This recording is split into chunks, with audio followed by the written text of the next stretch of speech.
This is Laura Ingram. Join me every weekday morning on The Patriot. Stay tuned. Live with Lou is next. Don't touch that dial on 1410 The Patriot.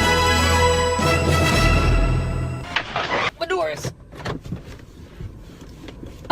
So, I don't know if you guys have heard, but, Ben Shapiro is coming to speak.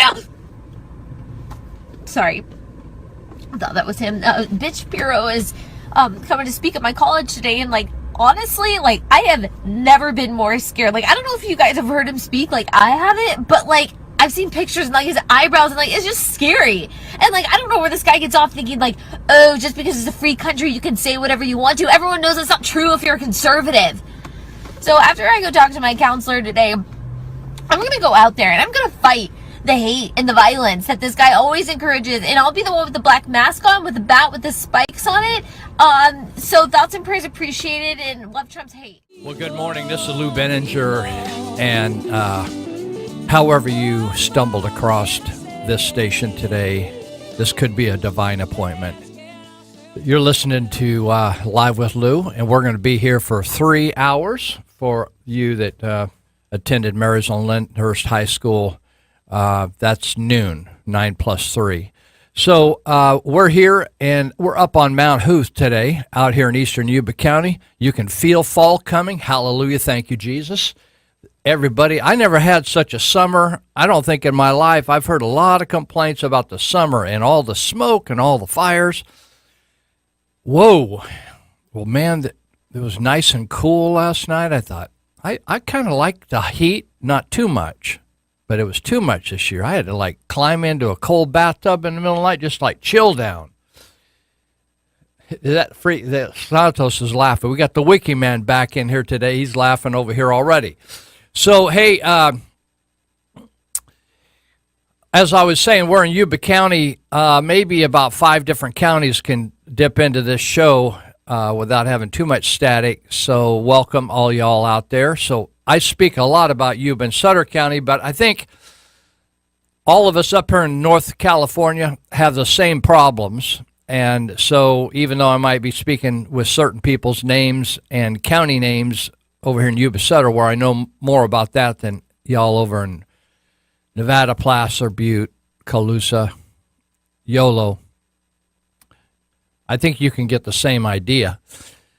So if you have a hard time listening to us because you're out there too far from our signal, you can go on your computer at kmycradio.com, kmycradio.com, and click on the Listen Live button, and God willing, it's streaming for you. And we got the thumbs up across the glass here. Also, if you don't have time to listen, or something tragic happens and you get sideswiped or something going down the road, you can go back to the show here in a couple days, and you can pick it up at One Eye Blind Media on the YouTube. Go to YouTube and then look for this channel. Just punch it in, One Eye Blind Media. That's 4 separate words with a space in between, just like a sentence, One Eye Blind Media. And then click on lists and look for Live with Lou, and you can pick whatever program you want to check in with. So thank you to Chris Starkey, who is One Eye Blind Media, and you can check it out and enjoy it at your leisure, nice and clear, no static, perfect. So I want to just make a few comments about Robert E. Leon Lampkin. And Robert E. Lee, he came to us. I remember him sitting behind Wikiman Santos as he was running the show. He just showed up one day, bushy-haired and skinny, and sat behind him watching. And I asked, who is that guy anyway? He just showed up one day. And people just show up. One time the police came out here right in the middle of the show. I thought, well, we're going to get arrested on this show. But Robert E. Leon, he showed up, and I said, who is that guy? And so he stayed, and then Santos couldn't do the show for a while, so Leon just stepped into his shoes. And so the unique thing that I loved about Robert E. Leon was that he was a high school student, and he attended the Yuba County Career Preparatory Charter School. That's a mouthful.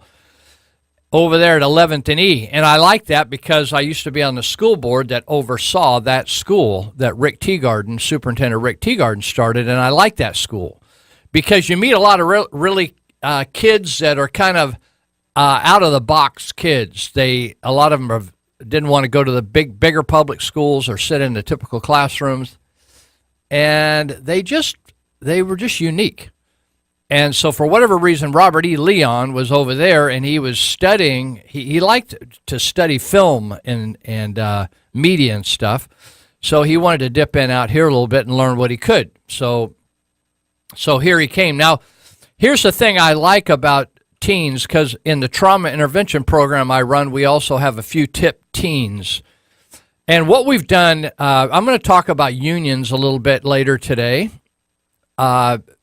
Labor unions and how they're a part of a socialist communist agenda. Do you know that even though we claim we have free enterprise in this country, the city and the county and the state and the federal, they run every aspect of it. That's socialism. So what we've done with young people is we say, oh, yeah, we believe in our young, we love our young, oh, yeah, we need to have opportunities for our young people. And young people on the other side are saying, we're bored. Well, they're bored because the unions have legislated young people into sitting around the house watching television, and thank God that now they have phones and video games, because they used to just sit and watch television all day or listen to music, because we legislated them out of any work where they could go out and learn and all that kind of stuff. So at 16, I was able to get my first full-time job, and the reason I could was because I could actually drive a car to the job and get back and forth, because my parents didn't have the means to get me back and forth. And so immediately at 16 years of age, I was able to drive a tractor, bobtail truck, a 2-ton truck. I was driving forklift, loading out big rigs in the fruit season, irrigating, flood irrigating. I was having the time of my life at 16 years of age. I didn't know how to do any of those things, so I got to learn how to maintain a tractor, lube it, change the oil, all that kind of stuff, because it's my job. In other words, that tractor carried me around all day, and I needed to know how to take care of it every morning. It was my job. So nowadays, the unions have effectively shut down young people like myself back in the day, and people like Robert E. Leon Lampkin, from going out and getting into technical areas, because the unions wanted to try to unionize all those jobs, and they don't want any competition, the unions, so they get legislators who are socialists to dictate into the marketplace how the marketplace has to run. Tells you what time you can start, what time you can quit, how you need to pay people, what kind of safety wear they have to have, how many hours they can and cannot work, et cetera, et cetera. So what they've done is they shooed all the young people out of the jobs. And so Leon Lampkin, what I love about young people, like when I first started introducing young people, teenagers under 18 to trauma intervention, the emergency responders' eyes got really big. Oh my God, like you're bringing all these young people, like what? And I said, they're very smart. The ones I bring, right? They're trained and they're screened, and they're very smart. They'll do a good job, and if they don't, we won't keep them. So I'm not saying young people can do anything, and they all have great attitudes. They're just like older people. Some have bad attitudes. Some people are touchy. Some people think they know everything, right? The age doesn't matter whether they're 16 or 65. Some of them just need to be kicked to the curb and be retrained. So what I liked about Robert E. Leon, was that he was bright, and he wanted a chance to learn, and our cities, our counties, our government, our society is shoving young people into holes and saying, just sit down and shut up and don't do anything wrong until you're 18, and then we'll give you a chance. Well, honestly, young people, 14, 15, 16, 17, can do some amazing stuff, but we put them on pause. You ever put a show on pause? You're watching a DVD, put it on pause. It's just like it's frozen at wherever you paused it, right? That's what we want young people to do. Don't get pregnant. Don't get an STD. Don't steal anything. Don't run around. No, don't steal a car. Don't drive anything, right? Don't. Instead of opening up opportunities for them, right? Then when they get to be 18, then they can go kill somebody for the military, and we'll teach them how to use a rocket launcher and undo an IED, right, at 18. So pretty crazy, but I just want to honor Robert E. Leon Lampkin and the good work he did, and wish him well. He's off to the A state, one of the A states. I think he said it was Arkansas, or Arkansas as other people call it. So we wish him well and wish God's blessing on him. And he was a faithful man, showed up every day for work, did the job. And so now it's the two old guys, one really old guy, that would be me, and then Wiki Man sitting on the other side of the glass. So welcome. And if you want to call in today, you can. It's a 530-742-5555. Again, this is a pro-choice radio show on calls. So if your call's convenient, or it's not a time in the show when I want to take a call, or you're not the right gender, or something, I may have to abort the call. And it's just nothing personal. It's nothing personal at all. It just might not be able to do that. Or we might, if it's a perfect time and I think you might be of benefit to me, then I might take the call. So that's how that works. So let's see, do we cover everything? Let's see. Oh, yeah, we're called the Patriot. They like us to say that. We're called the Patriot. And we're also operating in the state of Jefferson. So there's that. All right. Well, let me get to my sheet here. What am I doing? Oh, I want to mention this.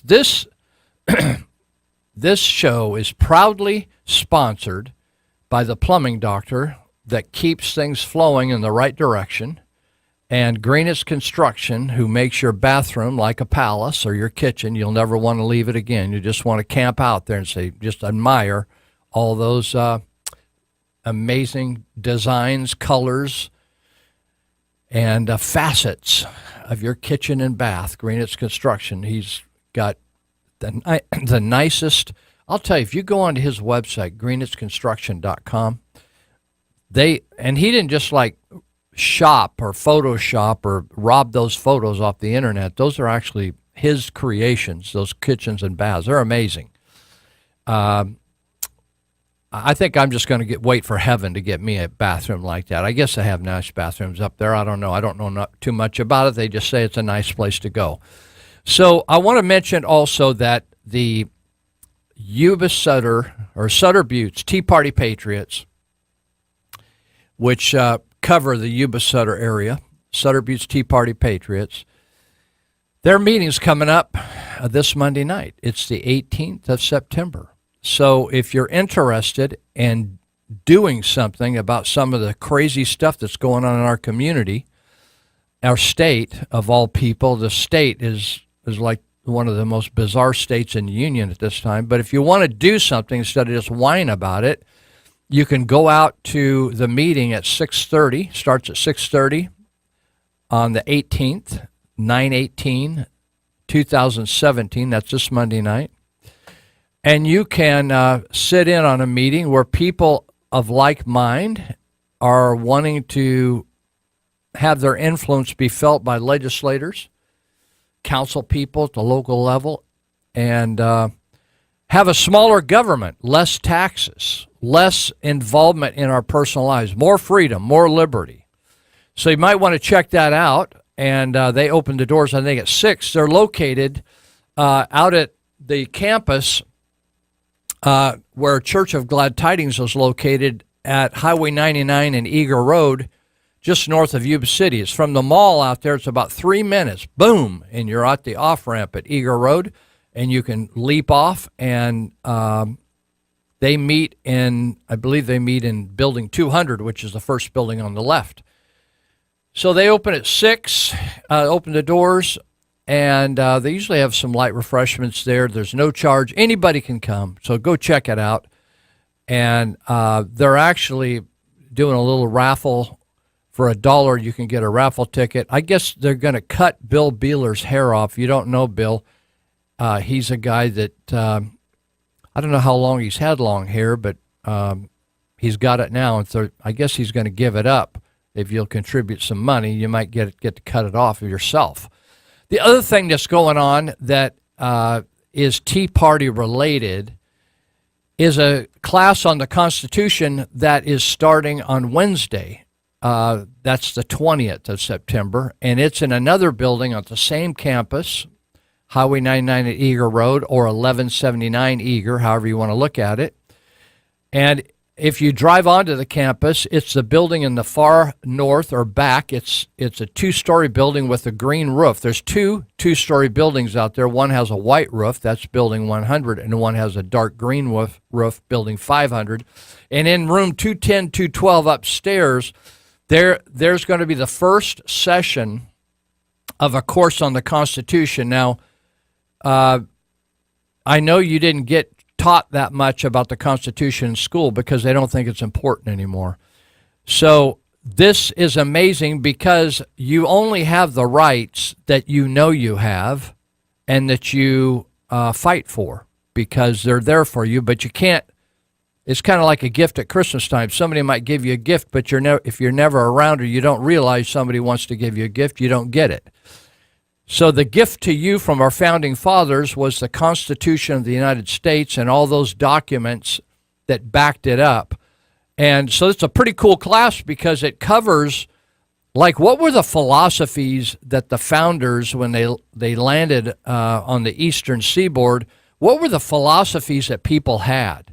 And what were the origins of the thought processes that from the governments that they did live under in Europe and they didn't like, and they picked and chose what aspects of those types of beliefs that they thought were good and godly and which weren't. And they came and created charters and bills of rights and constitutions that reflected that. So you can set in on that. It doesn't cost a nickel to be involved.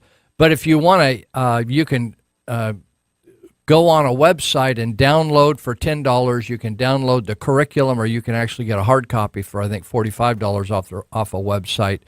Anyway, you can go on to this website, sbtpp.org, sbtpp.org. It just stands for Sutter Butte's Tea Party Patriots, and you can check all that stuff out. And let's see. Let me give you a number. Actually, if you're a student, if you have a high school student, and you want to blow their hair back and cause them to be the sharpest kid in class, and probably straighten out. Actually, after taking this Tea Party Constitution course, that student would know more than their teacher, by and far, unless the teacher was some sort of a specialist in the Constitution.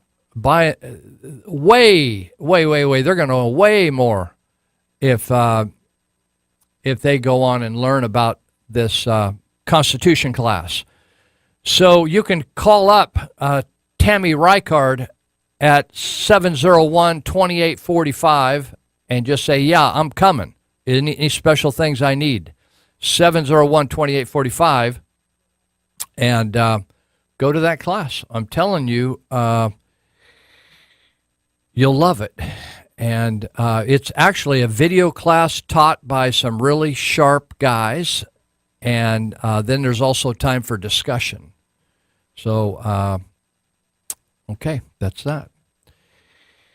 It's interesting to me with all this DACA discussion, these supposedly these children that have come in to the United States, drug in by their parents who came across illegally. And so the argument is, hey, these kids were innocent children drug in by law-breaking parents and no fault of their own, and they aren't responsible. Well, these kids that we're talking about, that you have in your mind, like these kids that are like 3, 4, 5, 6, these kids are up to 36 years of age. Did you know that?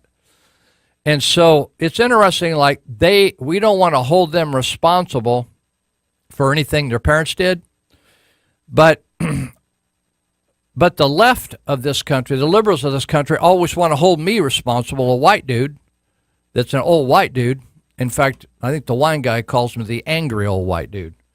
Is that right, Santos? Santos was laughing. He calls me the angry old white dude. And is there another adjective in there I'm leaving out?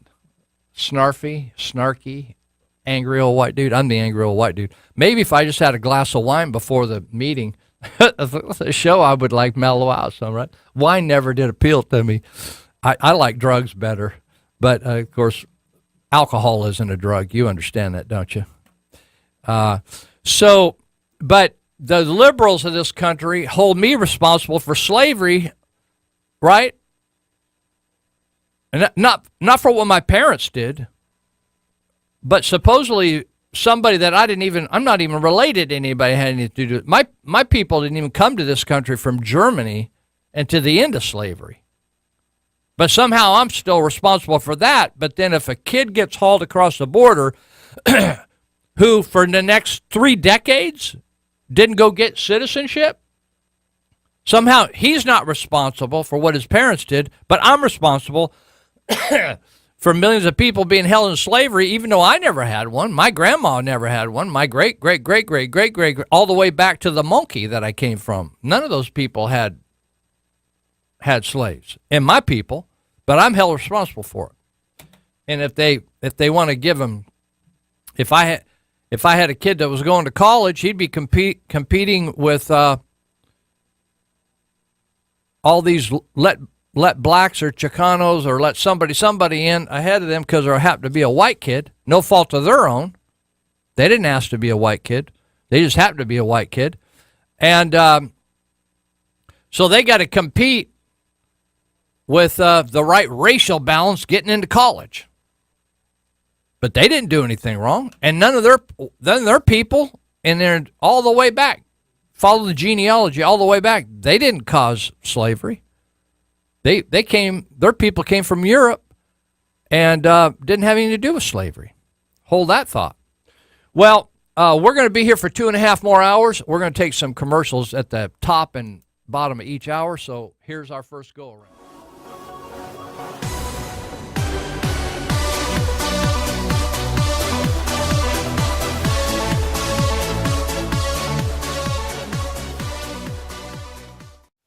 They use their media to assassinate real news.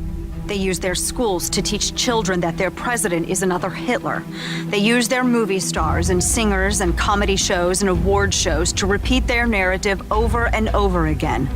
And then they use their ex-president to endorse the resistance, all to make them march, make them protest, make them scream racism and sexism and xenophobia and homophobia, to smash windows, burn cars, shut down interstates and airports, bully and terrorize the law-abiding, until the only option left is for the police to do their jobs and stop the madness.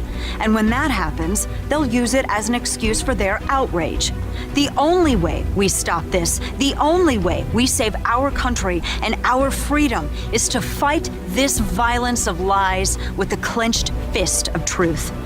I'm the National Rifle Association of America, and I'm freedom's safest place.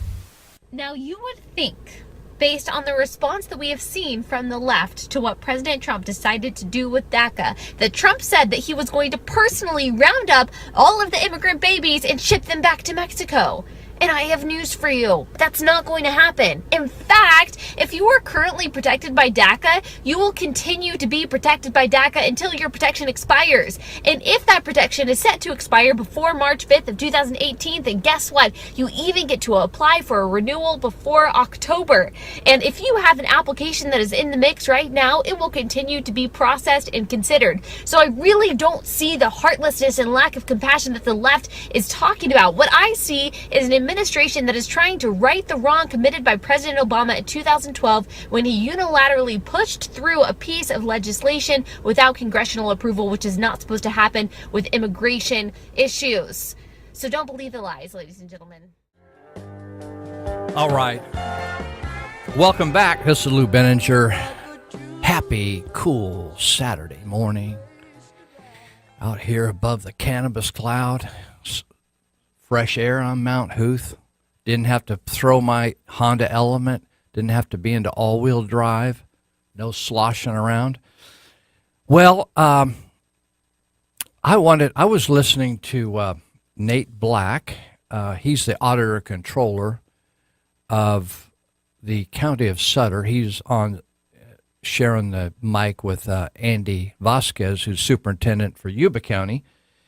And I heard him make a comment this morning that caught my attention because I always want to talk about Sutter County some.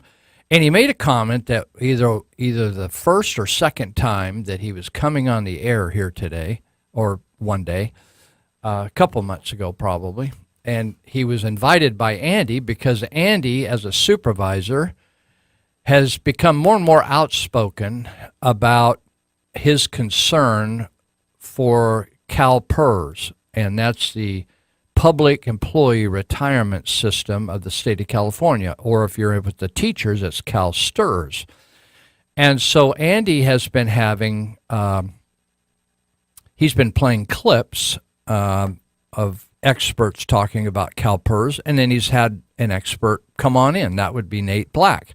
So auditor controllers, which there's one in each county, as Nate has talked about, many of them are elected, independently elected, which that's what they prefer because they're the eyes for the taxpayers. They're independent of the government that is running the county and can't be hired or fired by an administrator.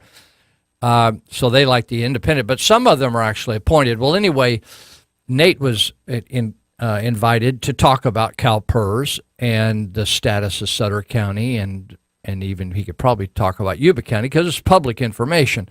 So anyway, the comment was made by Nate that he got a call from the county administrative officer, Scott Mitnick, who was hired mistakenly by Jim Whitaker and Dan Flores, primarily brought him up here and kind of shoved down the throat of a couple of committees that were vetting candidates. But Mitnick had a reputation for strong-arming people down there in Ventura County and forcing his way, like particularly if he didn't like the way his kids were being treated at the high school, he was trying to get people canned over there and arm-twisting vendors that were doing business with his city at Thousand Oaks. He was arm-twisting them to give them money for the kids' baseball team to buy banners, and you know how people go out and solicit money for teams. Now he was probably making between $200,000 and $300,000 a year at his job as county or city administrator down there, but he didn't feel like he wanted to spend his own money to support. You ever notice that? How I always took care of my own kids.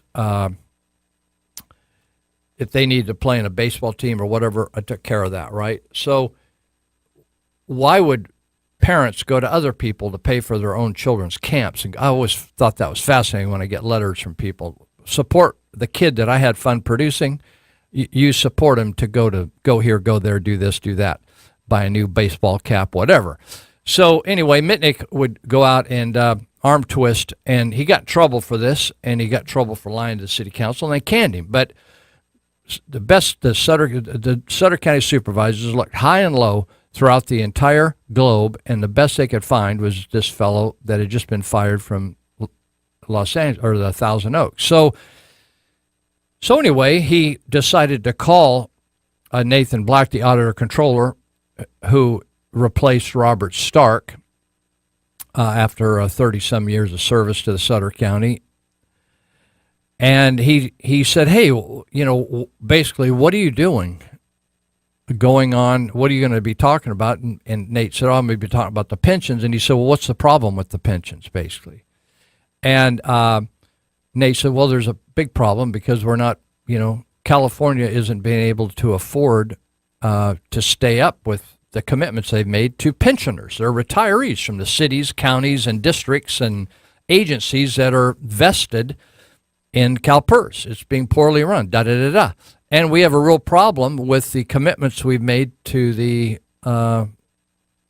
employees of Sutter County. So anyway, Scott Mitnick was exercising his style, which is control, and shut people down. And but to Nate's credit, he's independent. He's representing the taxpayers, right? He was voted into office. He's independent, so Mitnick can't fire him. Now, that's the same problem that Robert Stark got in back in the day when he started to point out illegal activities in the way the supervisors of Sutter County were managing the money and how they illegally were giving a pension raise retroactive to the time of employment that took the county. Now I think the county of Sutter is about $120 million upside down. That means they're in trouble, pension-wise, that they can't fund.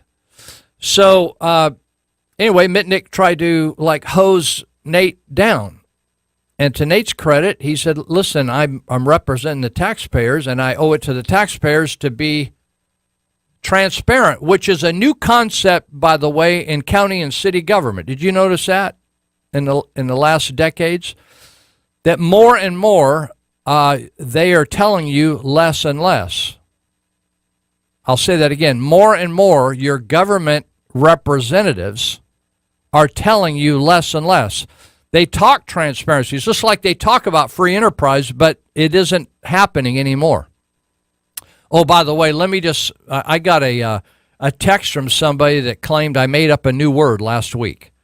And the word is, they said, I've been talking about this guy named Kumar Kairam, who is a gentleman that owns a Washington Avenue market. And I mentioned on the air that somebody got Kumar'd, and he said, oh, you changed Kumar's from a proper name to a verb. You got Kumar'd. Well, I'm going to have to explain that because I'm going to start using it because, it's kind of like the term going postal. You know what that means, going postal, right?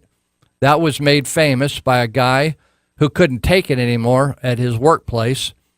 He was a postal worker, and so he brought a gun to work, and he shot that place up. And so ever since then, it's now become part of the English language called going postal. Well, locally now, getting Kumar'd mean you got screwed by Darren Gale and the city of Yuba City.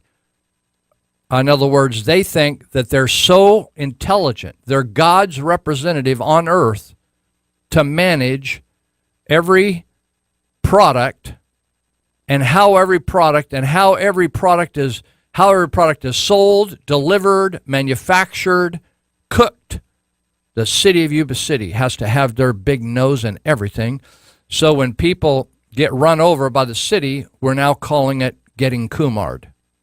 And so we've invented a new word. So I had a guy text me this week say, I noticed that you've created a new word. It's called Kumar'd. And I did. I didn't think about it before I did it. It just kind of bubbled up. So anyway, back to the county of Sutter. The county administrator called the independently elected auditor controller to try to tell him to tone it down a little bit. So I wanted to I began talking about CalPERS a year or two ago because it used to be confusing to me, so I spent some time trying to get I tried to unconfuse myself. So CalPERS is being run by the unions. It's crooked. They're thieves. They are political manipulators. They are not serving the interest of all you county, city, state, and agency employees. They would rather serve a public agenda. Like, for instance, they quit buying stocks in tobacco firms, and they surrendered $3 billion, that's a B, $3 billion in profits by their surrendering of stocks in tobacco firms. I heard Nate Black mention that the CalPERS doesn't want anything to do with fossil fuels, even though that about 98%, I don't know what he said, I think it's about 98% of our power comes from fossil fuels and hydro. But anyway, CalPERS is in trouble, and it's in trouble because of its own doing. They got crooks running the thing, thieves, cheats, politicians that are there to serve their own interests, not the interests of public employees. Unions are not interested in serving public employees. They're interested in union bosses making lots of money. So the latest article, the Sacramento Bee has been very good at running one article after another about CalPERS because they're right in each other's backyard. So more and more of these small entities, small towns, and that's the first fallout is small towns and small agencies are unable to pay for these pension debts that they got caught up in once upon a time. So Sacramento Bee said 10 workers and retirees from government agencies in two far corners of California will see their pensions slashed because their employers have not paid bills to the state's largest retirement fund in more than a year. Now, the retirement fund of the state of California is not backed by God. If it was, you would never have to worry about your pension. But since it's backed by the promises of politicians, you should be really wary of whether you're actually going to get your money or not. Now the thing, I'm not in one of those pensions. I had to just set aside money. I've never worked for government. So what I have to worry about is whether the bank or a mutual fund or something is going to cheat me, right? But I would rather put my money in the private sector than in the hands of government, because the government can say, we changed our mind, right? So the Trinity County Waterworks District number 1 up west of Redding and the Nyland Sanitary District from Imperial County are in line to become the third and fourth agencies to break with CalPERS over the past 12 months in a manner that shortchanges their retirees. So what's that mean? That means that they decided we can't afford to do this anymore. We just can't afford to do this. And so they are pulling out. Now, when you decide to pull out, that doesn't mean they call up a firing squad and come over and shoot you. They just have it's kind of like getting a divorce. It's bitter and it's hurtful and it's expensive, particularly for the one that doesn't want to be divorced. The one that wants to be divorced is happy, happy, happy. So, but the dismembering of this partnership costs those who want to leave a lot of money because they have to pay up the entire future estimated debt that they're going to have to pay. They don't even know how long these people are going to live. If they stop living, you don't have to pay anymore. But so the CalPERS guesstimates it, and then they charge them. It gets very expensive. So the districts, these two districts are going to join the town of Loyalton in Sierra County, and then an organization called the East San Gabriel Valley Health Consortium. They also have withdrawn, and so Nyland's 5 beneficiaries will see a 92% to 100% cut in pension benefits. Like these Nyland, the people there serve this Nyland water district, they're liable to get no pension after after paying into it for some time. Now, whether they paid into it or whether Nyland paid into it for them, you know, the counties sometimes negotiate increases in benefits for their county workers or city workers by saying, hey, we can't raise your salary, but we'll pay a bigger percentage of your pension, right? So that when they say that, the supervisors of the city council, that means that you and I, we're on the hook for that, right? So anyway, this Nyland organization, they owe about $200,000, and the Trinity County group owes $1.6 million. So my point is that CalPERS is shaking, and the first fruit to fall to the ground are these smaller groups. So more than 1,500 local agencies are part of CalPERS. It's a $333 billion pension fund. However, CalPERS has about 68% of the assets it would need to pay all the benefit it owes to members. So it's kind of a Ponzi scheme. Now, there's some other departments that are also shaking and quaking.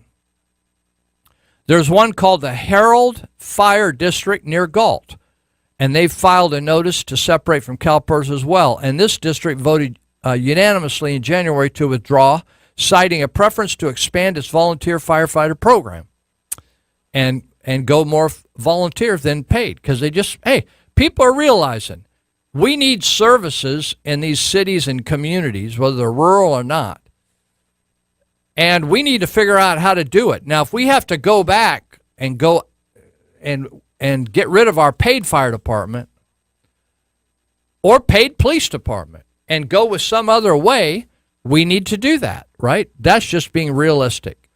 So anyway, what we're finding, it's interesting. I saw, as probably most of you did in Yuba Sutter County, since we get kind of the same media, that Sheriff Steve Durfer, after 3 terms, 3 4-year terms, or 12 years as the sheriff and over 30 years serving one department, Yuba County Sheriff, he is retiring at the end of 2018, I guess it is. And so in the comment, the focus of the article in the Appeal Democrat about Steve Durfer was his comments that the biggest challenge for him in law enforcement has not been arresting culprits, right? But has been finances and actually employing enough people to do the job that the county has committed and mandated to the citizens and taxpayers that they would do. In other words, here, you know, I want you to just think of all the things that the county and the cities have created, all these services, right?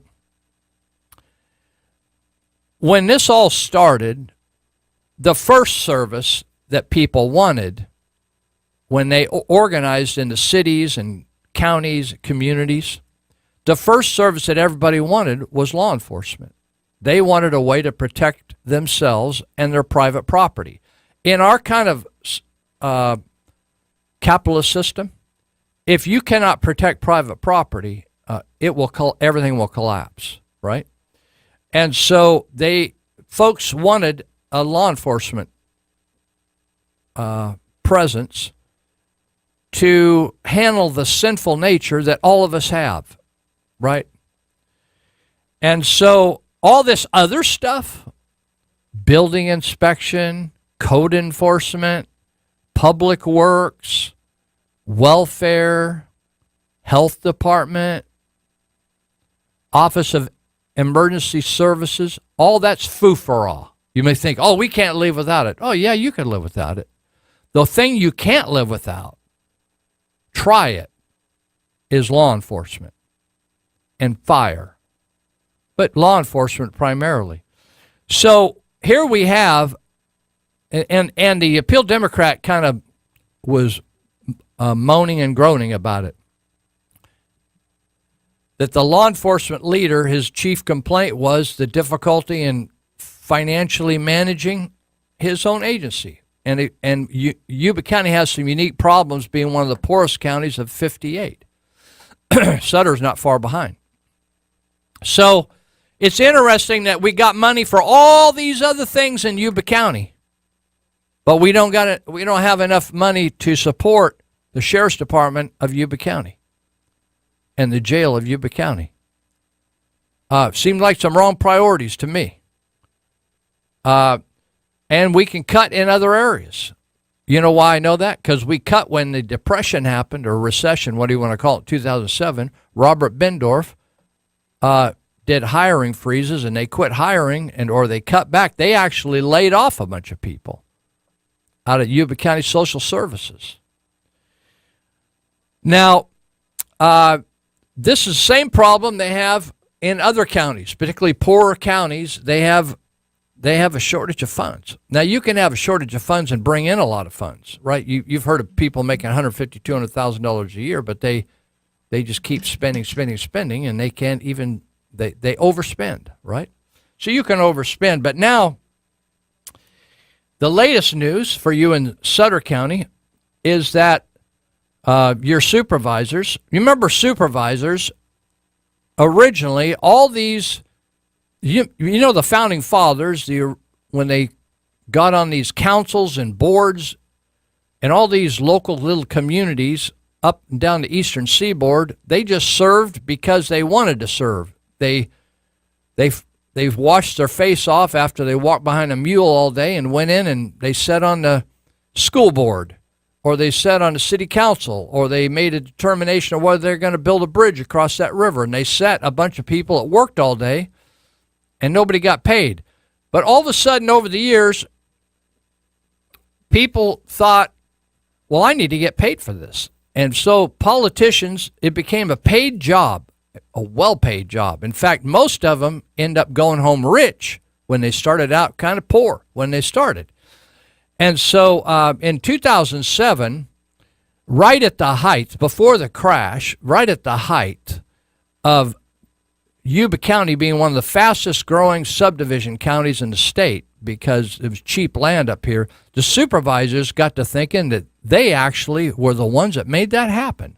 They became a legend in their own mind, and they increased their pay. They like almost doubled their pay. And to now, and they also earn money from the Yuba County Water Agency. Every time they put a new hat on, they get more money. And so when you add up all the pay and benefits, they make around $80,000 or more a year. Isn't that amazing? And these guys, some of them are already retired once from another organization, or they have full-time jobs. And so in Yuba County, they only meet twice a month at a public meeting. But they tell me they work night and day. In fact, I look, they say they working their fingers to the bone. I haven't seen bone yet, but they say they're working their fingers to the bone over there at Yuba County. Well, now Sutter County supervisors are feeling like, hey, they're falling behind. It's interesting to me that people never make, we criticize kids, like your kid says, hey, can I go to the movies? And you say, no, you got homework to do. Well, Johnny go to the movies. They're going to go get to see the new Star Wars or new something. Well, you got homework. Well, Johnny's got homework. He gets to go to the movies. And we criticize that kind of logic.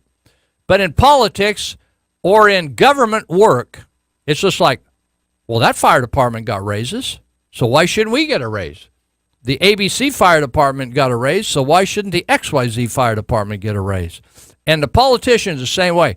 Well, we fell way behind. Well, way behind what? You didn't fall way behind the founding fathers because they didn't get paid for that. Now all these folks, they just compare their salaries just like they compare administrative salaries with the next county over of similar size, and they say, well, they get this much. Well, my God, we're working hard. We're even smarter than them, and so we ought to get a raise because we don't get as much as them. Isn't it amazing how we forgot about public service? And now the public's just got to work their little butts to the bone to pay for these guys to have the salaries that only they deserve. They never brought that up. They never ran on the platform, you need to elect me because I'm going to raise my salary. That's my first thing is I want more money. That's the one thing I'm running on is supervisors don't get paid enough. No, they never talk about that. They always say, well, I'm not even going to take, well, I'm not going to take that. Well, I'm not going to take that. Then they get in there and they take everything. So the word is that the supervisors of Sutter County are going to raise their salaries 62%. And Ron Sullinger and Dan Flores are going to have their on an ad hoc committee. That means a miniature committee to discuss it. And then they'll come to the board and make a recommendation. Then it sounds like they didn't talk about it behind closed doors, but they're all brown-nosed, and they violate the Brown Act, all these guys. But there's no, I'm going to talk about transparency in a minute, but 62% increase. Are we about ready to land the plane? Okay, we're gonna take a break, and I'm gonna pick this up on the backside. So get out your pencils and paper, and I'll tell you what this might look like.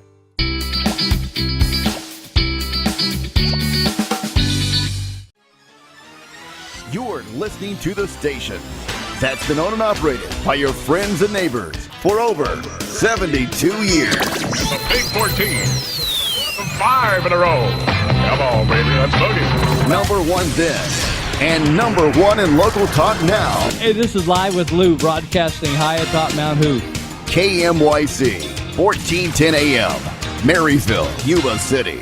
To every dishonest member of the failing American news media, let me explain why you've never been less trusted, less credible, or less respected.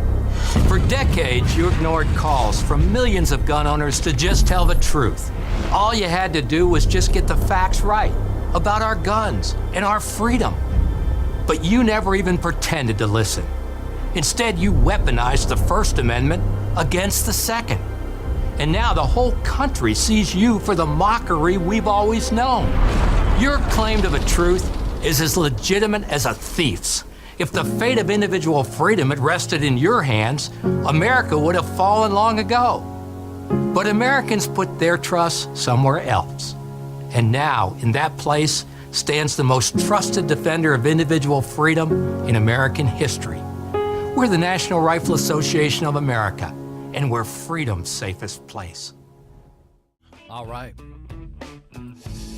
We're talking about lack of transparency, that more and more your Republican government, republic, your democracy, or if you want to say your democratic republic, is less and less about you and more about professional politicians who talked up a good chat about them being public servants when they wanted the job, but when they got in, they just thought, whoa, we're so amazing that we just need more and more money.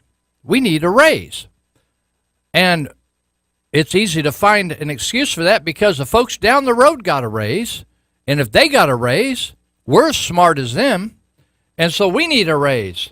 And it doesn't matter whether we're already short of money. We can't even afford law enforcement, which was our primary mandate when we organized as a community, was to provide safety and protection for our populace. Now we have all these wonderful services that people really don't even want. And the government is just getting bigger and bigger, and so our job is getting bigger and bigger, whereas most of us, like the Tea Party patriots, want a government that's smaller and smaller, and let's reduce your salary to tinier and tinier. But it's interesting, even though a lot of these North State representatives, supervisors claim, oh yeah, by God, I'm a conservative. Oh yeah, small government, small. I remember Ron Sullinger talking small government. Oh yeah, small government. I'm going to get at those pensions. I'm only going to serve one. I'm not taking any hostages, man. I'm going to serve one term, 4 years. That's it. I'm just going to get my licks in, and I'm going to make a change. Well, now we're gonna raise their salary 62%. In other words, the salary wasn't good enough for them when they ran for office. As soon as they got in there, they thought, Jesus, I need some help down here.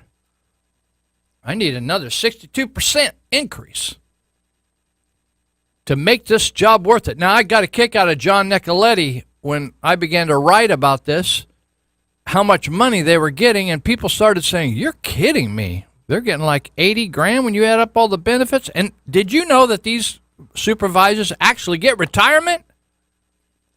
They get a retirement. You're paying for these people till they die. That's a bad sign right there. I remember John Nicoletti saying, well, you know, you get what you pay for. Oh, really? Yeah, he said, you know, if you want to attract really good candidates, you need to offer lots of money. I said, oh, you should. Why don't you cut your salary in half and see how many good candidates we get? Maybe we'll find some folks that really want the job for all the right reasons instead of just wanting to line their pockets. So when you look up on transparentcalifornia.com .org, transparentcalifornia.org, and then you just put in the last name. If you try to get the full name, it's hard because sometimes they put a middle initial in there, or they go by Lawrence instead of Larry, and so you can just put your last name of these supervisors in there, and each of them get a little bit different money depending on the benefits they tag into. But for instance, right now, Larry Munger in 2016, he's one of the supervisors. He salary and benefits, he gets $61,173. That's not bad for a guy that is retired and gets payments from a grocery store, right? Plus he has some other interests, right?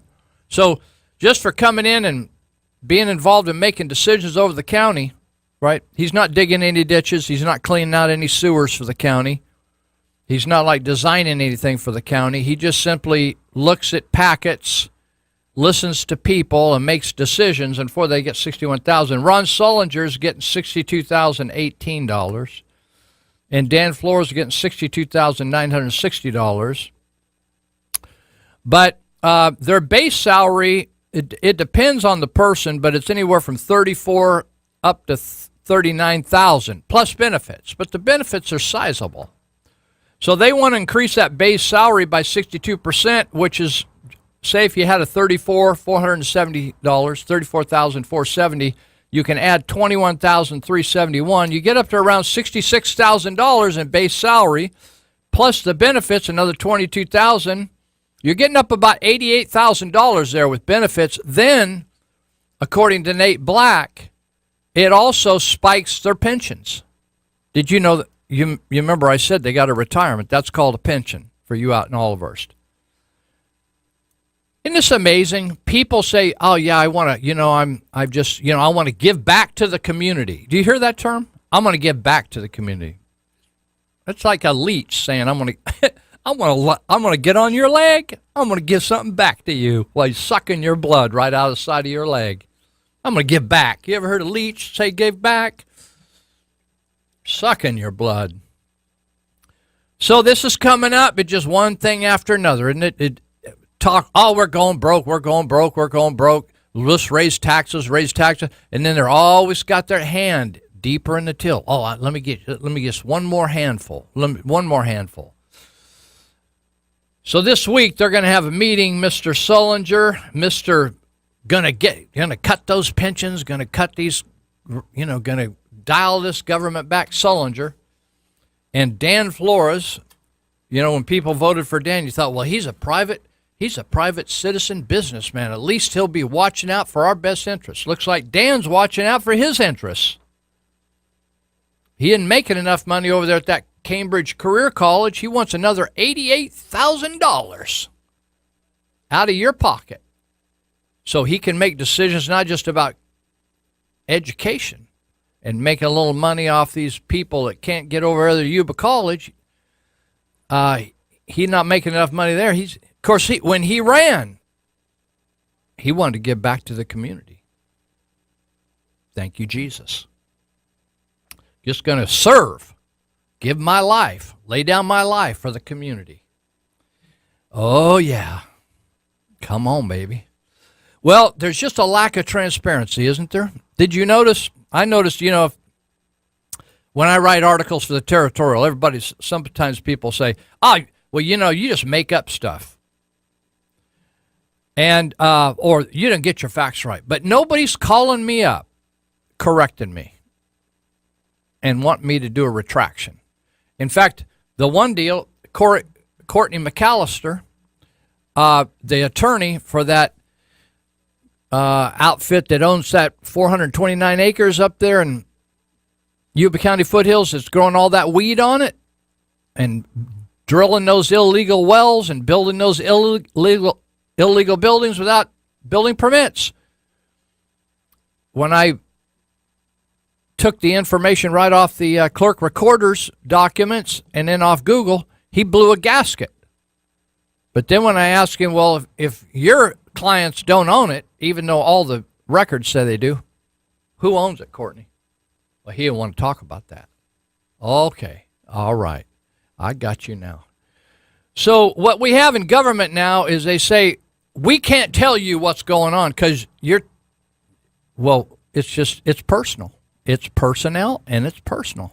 And we can't tell you what's going on in government anymore because it's confidential.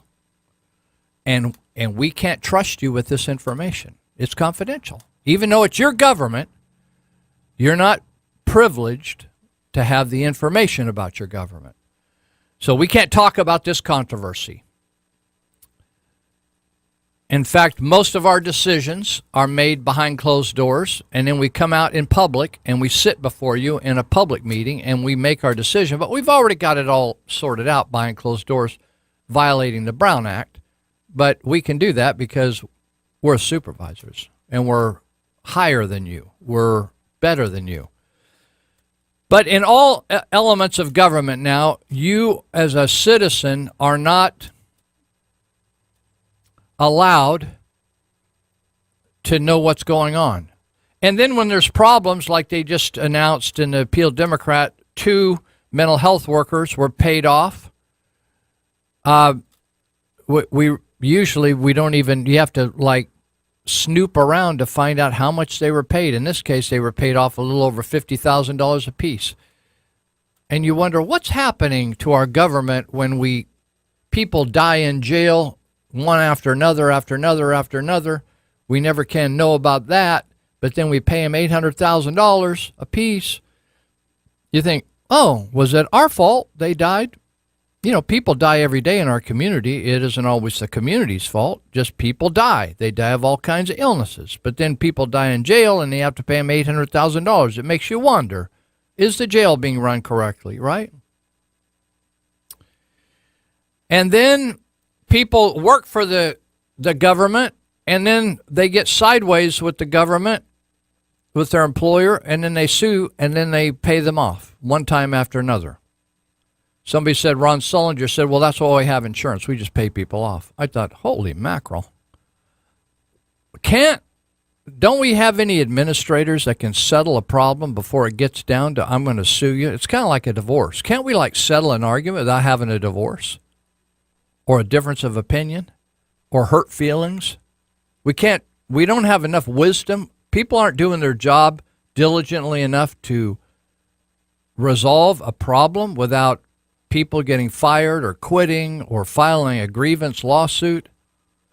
We have a whole department in each county called a Human Resources Department. Well, what in the world do? They can't solve a problem without paying them off and lobbing grenades from across the street. Makes you think. But in a lot of these cases, you never find out who was fault. It's like, oh, well, at the conclusion of the lawsuit, everybody swore that they would not talk about it or divulge any details. Well, thank you, Jesus. That worked out good for all of them.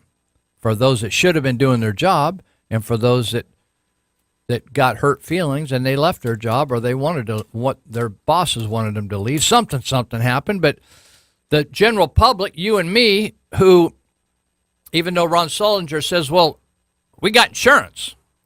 Well, we got to pay for that insurance. In fact, I think Chuck Smith, the information officer for Sutter County, said a while back that of those $800,000 payments, about $100,000 is a what do they call that? Where you have a deductible, right? You got a copay. So we had to chip in $100,000. It's like, well, it's no big deal if you're a supervisor and you're making $90,000 a year, because it just came out of that pot over there that came from the public, right? Tax dollars. Then they say, well, we can't fix that road out there. Or we can't fix that. Or we can't do that. Or, well, we can't do that. Did you realize, when Scott Mitnick came up with this new plan to close offices on Fridays? I don't know whether you remember that article in the paper. It didn't say anything about increasing public service or decreasing public service to the constituents. It was all about public employees. Did you notice that this whole concept about public service, you go to work for the county because you're going to work in, well, I'm working in public service. But anytime there's a decision to be made, it's all about whether it's going to benefit the employees or not. It's not whether it's going to inconvenience me if I show up over there on the wrong Friday and the office is closed and I made a trip all the way over there to do business, or I keep calling over there and get some answering machine. But it's benefiting the employees and making life better for them. Thank you, Jesus. But for me, or Joe Q. Public, there was no mention that how it was going to benefit the public. Oh, I think he said it was going to save us money. Well, thank you. We're going to save money there by not being open on Friday, and we're going to give it to the supervisors to get them up to almost $90,000 a year. Well, it's amazing. I wanted to, I have been talking over not on a continuous basis, but I've had some interesting discussions with both county clerks, Donna Johnston in Sutter County, and where they're going to be doing some, what are they, not a model, but they're kind of going to be a guinea pig for the state to launch an easier way to vote, right? A model county. They were picked out of about, I think, 10 counties. They were offered this by the state. So Donna Johnston's launching this, which I think is going to be interesting. And then Terry Hansen, I was interviewing her because of her. I wanted both ladies' take on this voter fraud thing, because there's been a lot of discussion since the presidential election about voter fraud, right? And illegals voting, and people voting, registering online or at the DMV, and whether or not people that are citizens are voting, right? Legitimate people. And so I found it interesting that the Heritage Foundation, a very reputable organization, scholastic organization. You can go to heritage.org and find this kind of stuff. I just noticed where they've been doing research on voter fraud. And they came up with, kind of, you can hear these anecdotal comments like, oh, well, we heard they were busing people into Reno, Nevada to vote in the Nevada presidential election from California, or they were doing all kinds of stuff. But these are actual prosecutions, and the Heritage Foundation tracked down 1,000 cases, and they documented them, of actual prosecutions of voter fraud. Well, that takes it to a new level when they prosecute, right? It's one thing to say, oh, well, we found a bunch of people that were registered that were dead and all that kind of stuff. They were still in the registration that were dead. Well, that doesn't mean really any damage was done, right? But these are criminal prosecutions. Let me read you a few to just give you a flavor here.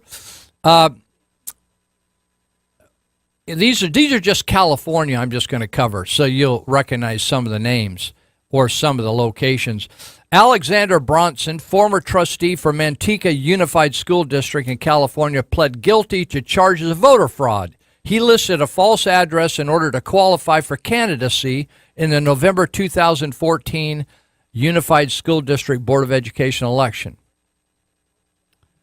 Now, I was on the Board of I was on that here in Yuba County. It never occurred to me to falsify anything, no. Ashley Drain, a former Manteca Unified trustee, was found guilty by a jury of 4 counts related to a violation of welfare code and 7 counts related to the election code. In November 2014, she listed a fraudulent address on her paperwork that qualified her to run for the school board. Same people, both those people, same school board. Man, that school board here in Yuba County, that's a sleepy board. Same with Sutter County. Man, I wonder what was in it. Why those people wanted to lie. It's like, isn't there more important things to lie about? Like, if you're going to lie, why don't you pick something really big to lie about? Like make $1 million or something. How about this? Jose Fragoso, a trustee. What's all this? These school boards. Pled guilty, felony charge that he voted in the 2014 general election while registered at an address where he did not live. Darn these people. Why? Details. Try voting in the wrong spot. Anyway, investigators determined that while he owned the property at that address, he actually lived at a nearby second home. Now that's, what's her name? Nielsen. Senator Nielsen got accused of that, but they never prosecuted him on that.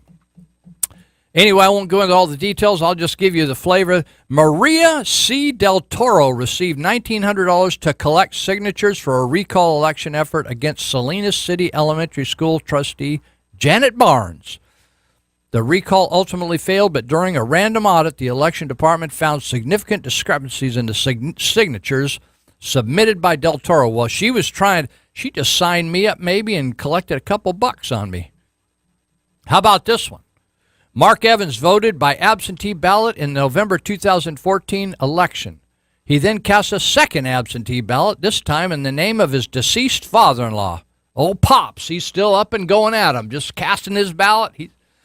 Following an investigation by the district attorney's office and the county clerk recorder's office, the 62-year-old dude, what's up? He's down there in Ventura County where Mitnick came from, was charged with misdemeanor voter fraud.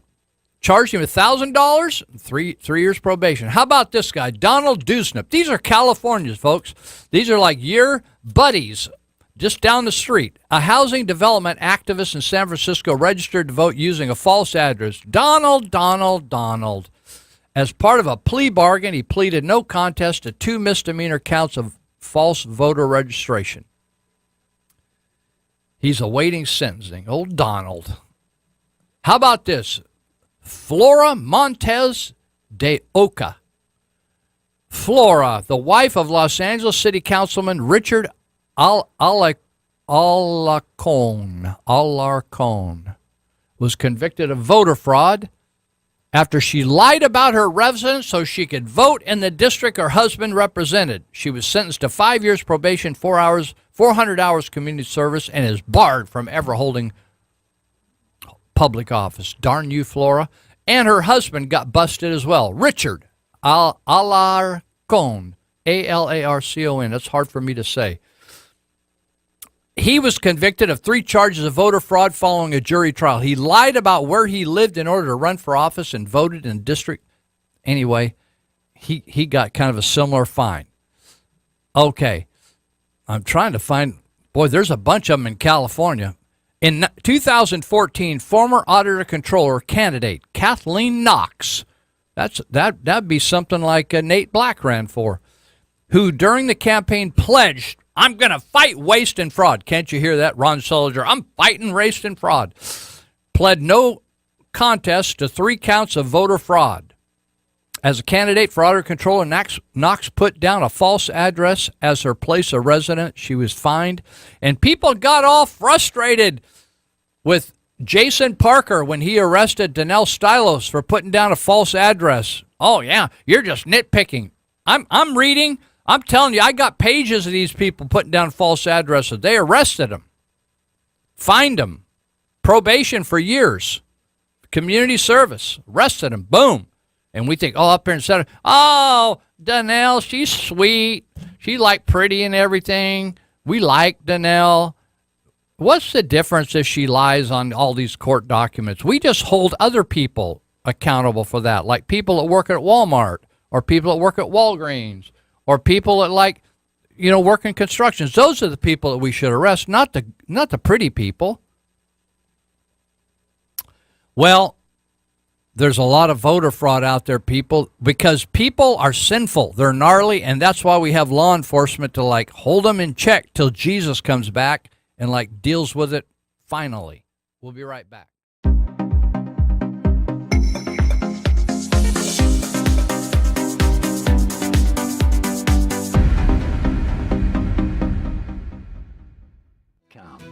Bringing new meaning to the term first responders. Fellow community members stepping forward, volunteering their time to help others faced with what might be some of the most traumatic incidents in their lives. It's called the Trauma Intervention Program, or TIP. It's been used in communities across the United States for years, and its volunteers have been dispatched to provide what they call emotional first aid. A collaboration between police, paramedics, fire departments, and even hospital staff is making sure residents are emotionally taken care of in a time of crisis. Residents are volunteering their time with the Trauma Intervention Program, or TIP, dispatched to the scene of a fire, accident, or death to focus on the emotional needs of those left behind. It's just being there and being comforting, like a good friend or an extension of your family. Ready to assist, sit, and listen to community members in a time of tragedy. To learn more about the Trauma Intervention Program, visit yubasuttertip.org or call 673-9300. Check out the Territorial Dispatch. Papers are weekly and can be obtained free at distribution or by mail through subscription. It's the only locally owned and operated newspaper in the region. The paper is the rest of the story. And also check out the E-Territorial. It's an online version of the Territorial Dispatch which features local news and events for the Yuba Sutter, Colusa, and Nevada County areas. You'll also find daily and breaking news updates, current traffic, and weather information, along with a calendar of local events. Visit the E-Territorial at eterritorial.com. Patrick Henry, delegate to the state of Virginia in 1787, was a vocal and passionate supporter of liberty. During the ratification debates in Virginia, Henry really sums up the meaning and intent of the Second Amendment with these words: "Oh, sir, we should have fine times indeed, if to punish tyrants it were only sufficient to assemble the people. Your arms wherewith you could defend yourselves are gone. Did you ever read of any revolution in a nation brought about by the punishment of those in power, inflicted by those who had no power at all?"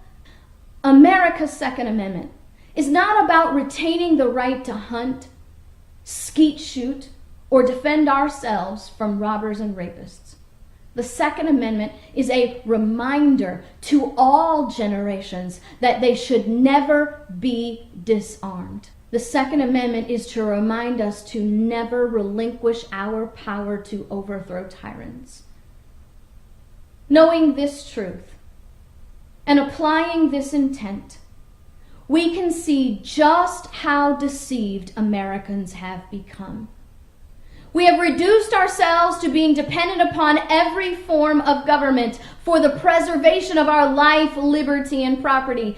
We have accepted the error that the government should regulate the right to keep and bear arms, and we have reduced our rights to mere objects of permission granted by those in power based upon their definitions and needs. If those in power can determine when, where, and how we can exercise our rights, they are no longer rights, but privileges that can be given and are to be taken away.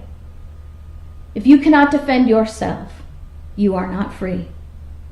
How does it make any logical sense that we must ask permission from those in power when and where and how we can keep and bear arms, when they are the reason we keep and bear arms?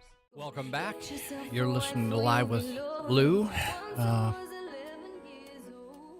Happily sponsored by the plumbing doctor, Dave Greenis Constructions, and Sutter Butte's Tea Party Patriots. Wikiman just played a clip there about trauma intervention program, and you may or may not know about us. Particularly if you are outside Yuba and Sutter counties, we've tried to launch a program. We've been solicited by Placer, Nevada, Colusa, and Butte. Talked to Butte County a number of times, Nevada County a number of times, and nobody ever takes it up and launches a trauma intervention program. They all like it when we show up and cross those lines to help out. Like we had a boating accident up there at Englebright Reservoir where a family was run over by a drunk guy in a boat and I believe he killed the wife and the daughter. And we were up there, and Nevada County guys thought, whoa, who are you guys? Like, how come we don't have this up here? I said, because you don't want it, right? You know, in America, a lot of times you get what you want. Like if you want to sit home all day, you want to watch TV all day, then you get supervisors like we have. You get a government like we have. You get administrators like we have. You get people making, I just noticed that the Health and Human Services worker for Yuba County makes $250,000. Glad she went to college, I bet, right? Well, trauma intervention is all volunteer. That's a mouthful right there, right? I just saw where the Red Cross, the head of Red Cross, makes $600,000 or $700,000 a year.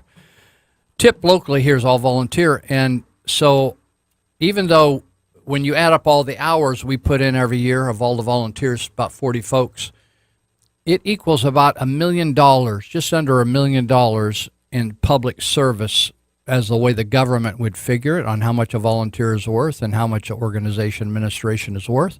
About $1 million program. Pretty good, huh? And we go out on about 40 responses a month.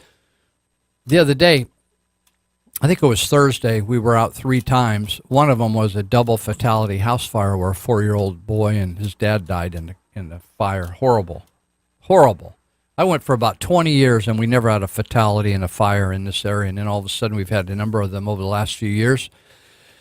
But we're supported by folks that believe in what we do, and so we're just, whether it's a business or emergency responder, sometimes emergency response group like a firefighters association will give us some money, or cop association, and unless they get PO'd at me for some reason about some political stand I have, so then they punish the whole community for it.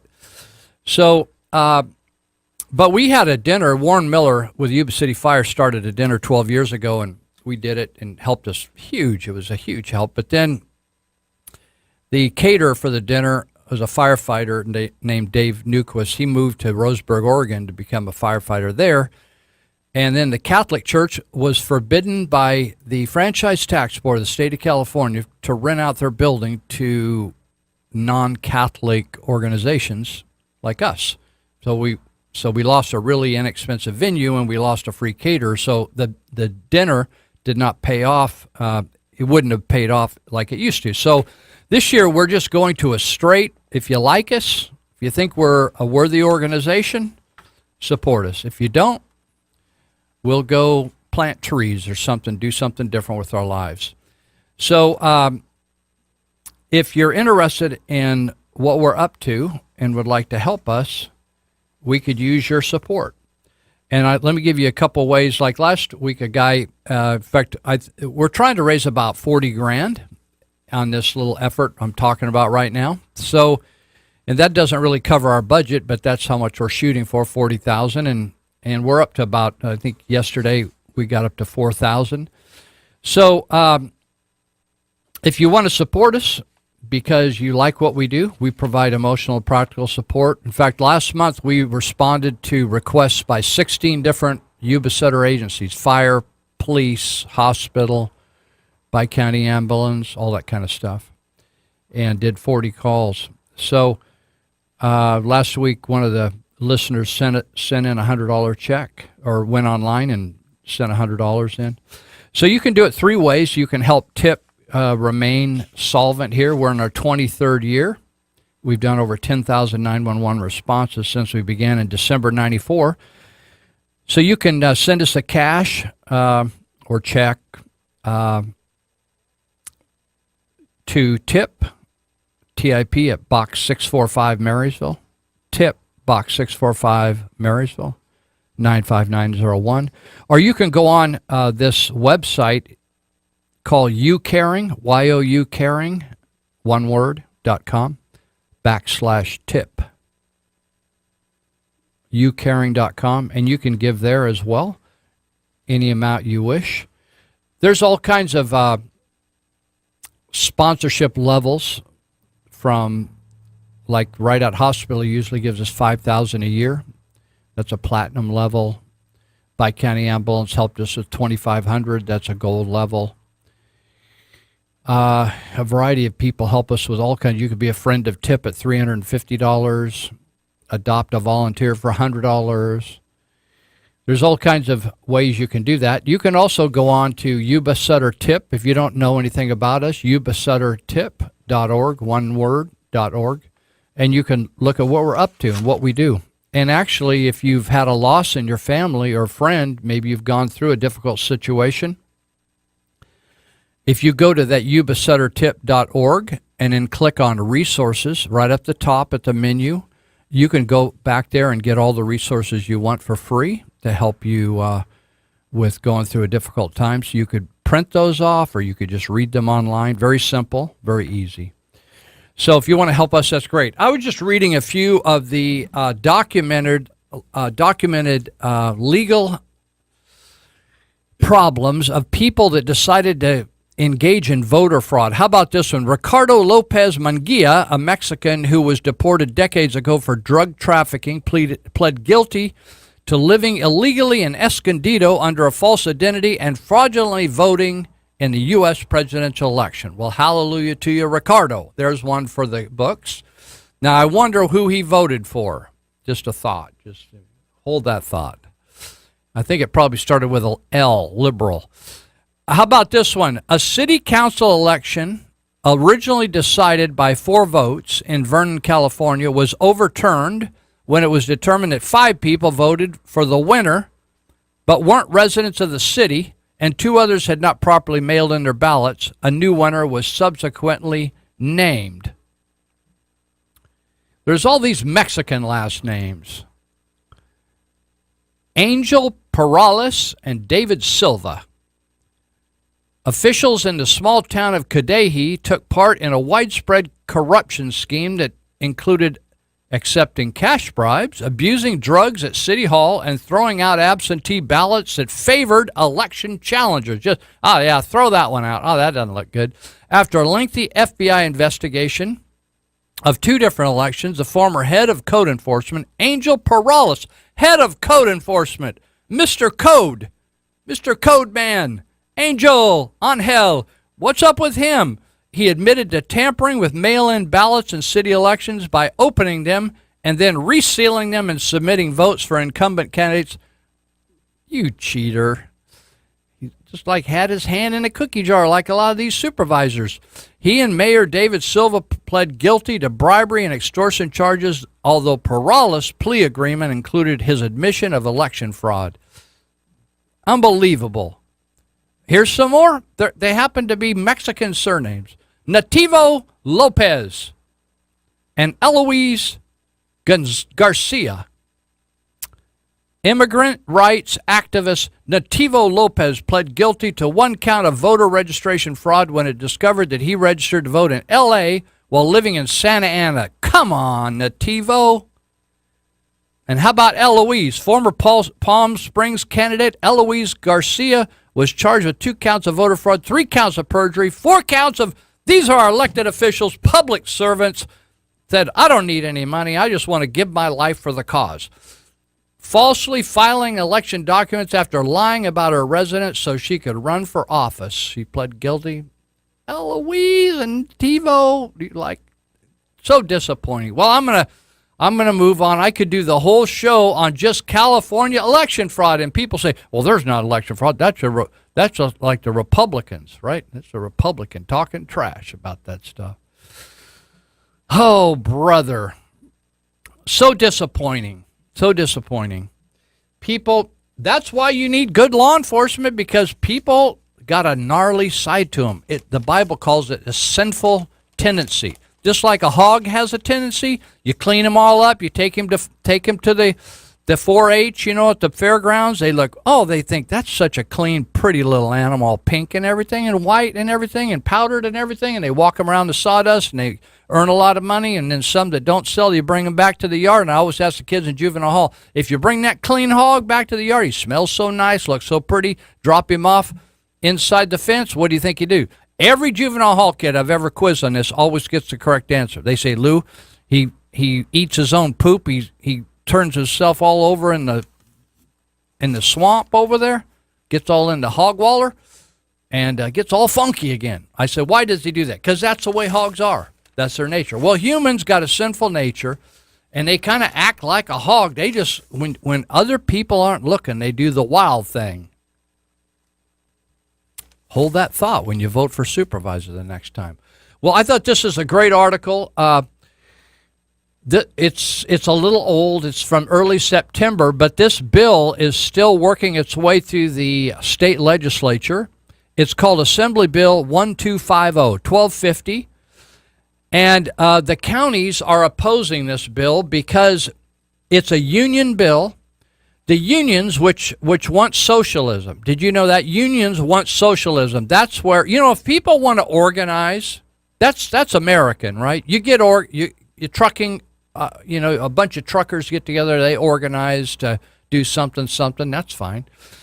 But when they try to control competition, when they try to crush other people wanting to get involved in the business, what unions do and what even people already in an occupation do is they try to forbid other people entering the occupation to reduce competition. So unions have come up with this bill called 1250, and it will stop counties from contracting out services to the private sector. Like if you wanted to hire out landscaping operation, or you want to hire out IT, technical people, or you want to hire out home health services, or you want to hire out janitorial. Maybe you find out that you can get janitorial done better and cheaper by hiring it out to ABC Janitorial rather than to hire janitors at the county level, right? And pay the pensions and all the union pay and all that stuff. But this is going to forbid all that, and it's going to cost a lot of money. In fact, Jennifer Vasquez, she's the gal I was telling you about. She's the head of Health and Human Services in Yuba County. She makes $250,000 a year. Jennifer says her department contracts out a wide variety of individual providers because of their expertise in certain areas. However, if the law changes, she said it would decrease access for those types of services or eliminate them altogether. And the other thing it will do will force the county to hire more and more people. When you hire more and more people with the county, then you have to pay bigger and bigger pensions, more and more pensions, right? And you get sued by people that get all PO'd at you, right? You get sued and then you have to pay them $50,000, $100,000, $200,000. And so Yuba County Supervisor Gary Bradford said the consensus for most counties across the state is that the bill would result in a loss of certain services because of the cost associated. Chuck Smith, who's a public information officer for Sutter County, says besides adding more steps that would prolong the process, he said language in the bill requires outside entities with contracts exceeding $100,000 annually to disclose information that they might not want to be public, like the employee names and salaries. You'd have to list all their... In other words, the union wants to make it so difficult to not be union that you just give up and don't do business with government. Just think, hey, it's not worth it. Now I want to talk about something that most people... I like to bring up stuff that most people don't think about, or they don't know about, or they have misinformation about it. When you wonder, wow, my taxes are so high. Every time I turn around, I'm paying a tax. I put fuel in my tank. I go to the grocery store, right? I take a pee. Every time you take a pee, you got to pay sewage tax. Or if you put in septic, you have to pay fantastic amounts of money to put in a septic system. Or if you have sewage, or if you have water, or if you have a phone, everything you do, tax, tax, tax, tax, tax. Well, and you wonder, how come we don't have all this extra money?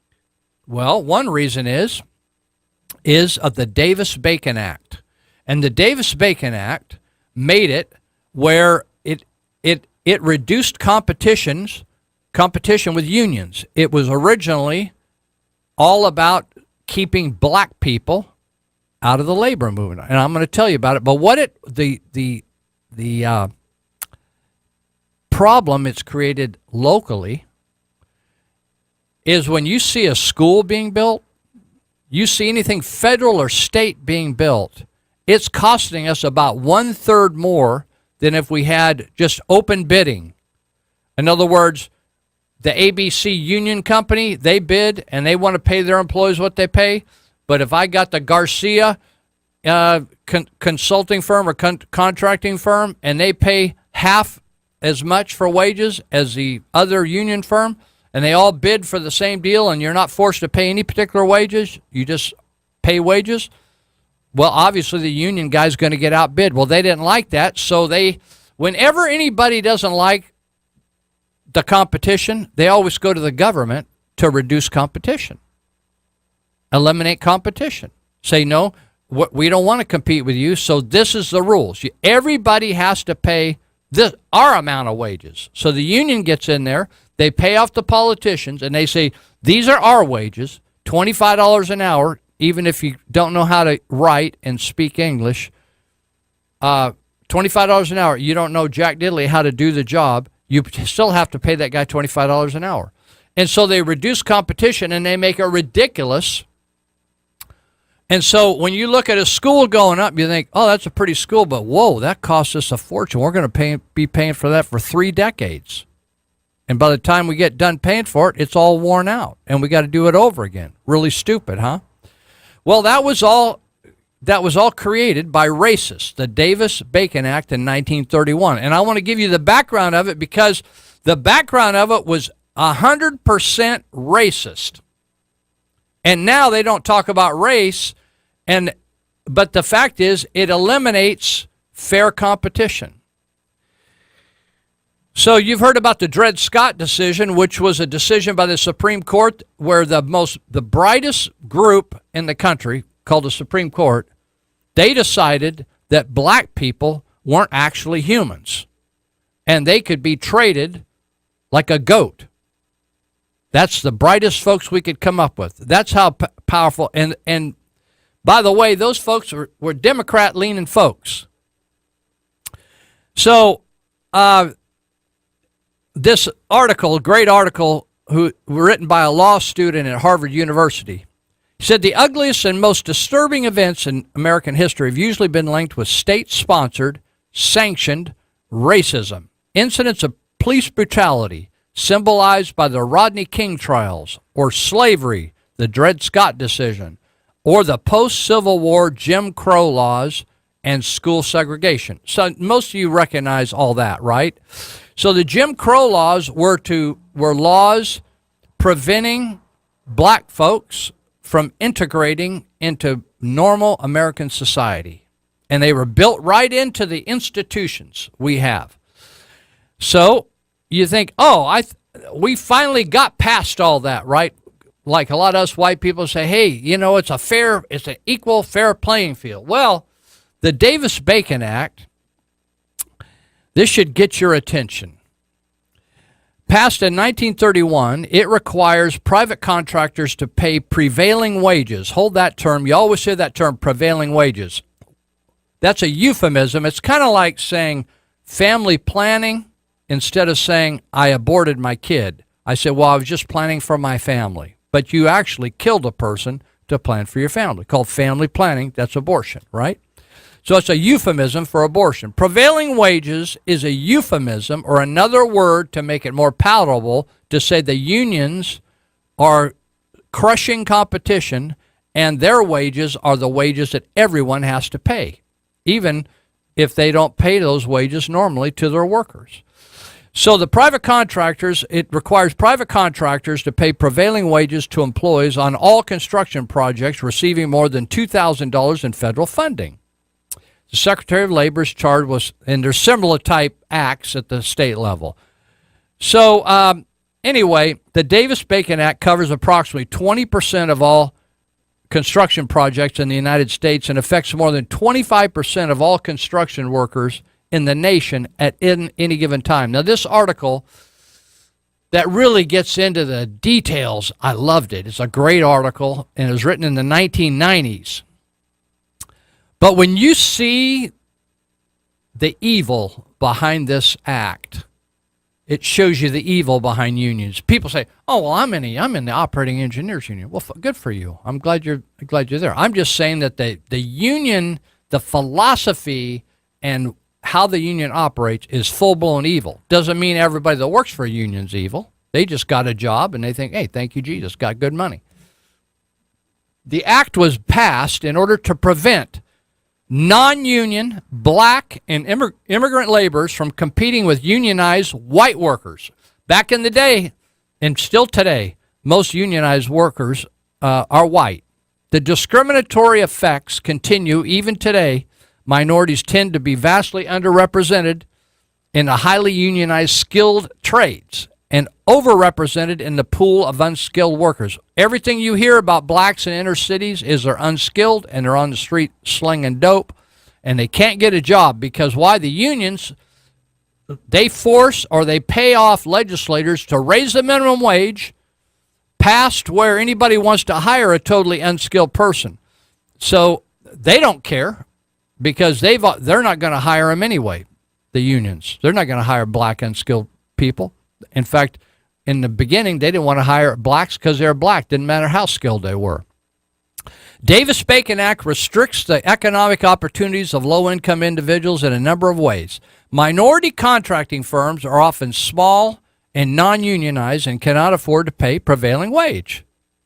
The act also requires contractors to pay unskilled laborers the prevailing wage for any job they perform, essentially forcing contractors to only hire skilled tradesmen. So I want you to think about a construction project. I've been involved in construction.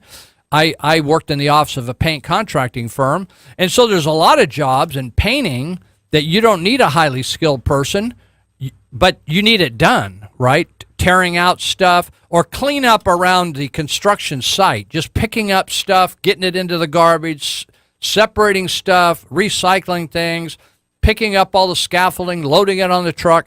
An unskilled person just starting out can do that very easy as long as they're a hard worker.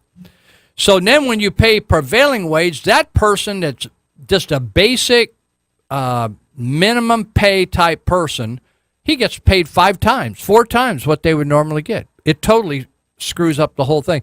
And what it does is forces the entire society to overpay what something is worth to get it done, because it's like having all workers government workers working for the government. Thus, Davis-Bacon constitutes a formidable barrier to entry into the construction industry for anyone that's low-skilled or unskilled, like young people, right? Like I told you earlier about now if you're 16, 17 years of age, you can't drive any equipment because the unions have forced them all out. We'll be right back, and we're going to finish up. I guess we just got 1 hour left. The party's almost over.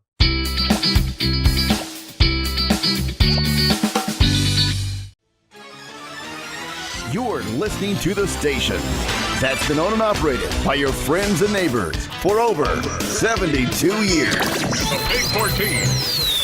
5 in a row. Come on, baby. Let's boogie. Number 1 then, and number 1 in local talk now. Hey, this is Live with Lou, broadcasting high atop Mount Hood.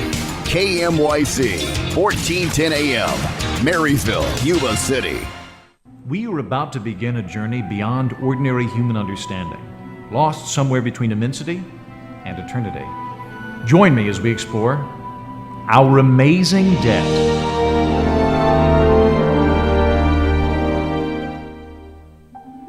We are all made of star stuff, and in America, we are all born more than $61,000 in debt.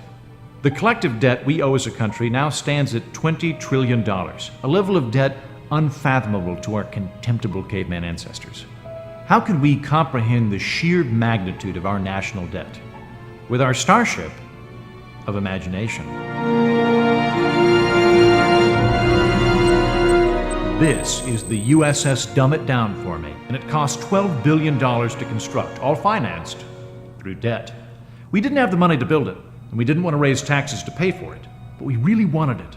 So like a physical wormhole, we've used debt to puncture the reality of financial constraints, connecting what we want now to promises of paying even more money later. Let's take a look inside and see what $20 trillion really means. $20 trillion isn't just a lot of money, it's all of the money, and then some. If we could round up all of the US currency in existence, every dollar bill, every quarter, every penny, we'd still need another $18 trillion. All the gold that's ever been mined couldn't even cover half of our debt. Yet our story doesn't end here. Like our ever-expanding universe, our debt is constantly growing larger. This year, we'll pay more than $250 billion on interest payments. Not the debt, just the fee for borrowing money. Much as cosmic expansion will inevitably lead to the heat death of our own universe, the debt, too, is unsustainable. As nature seeks balance, so too will our creditors. Will the government gut spending, defund entitlements, devalue our currency? One day, perhaps in our lifetime, we will discover the answers and reach the limit of our amazing debt. But for now, we can only behold the awesome force that binds all Americans, bewitching us with the fascinating possibility that maybe, just maybe, we're all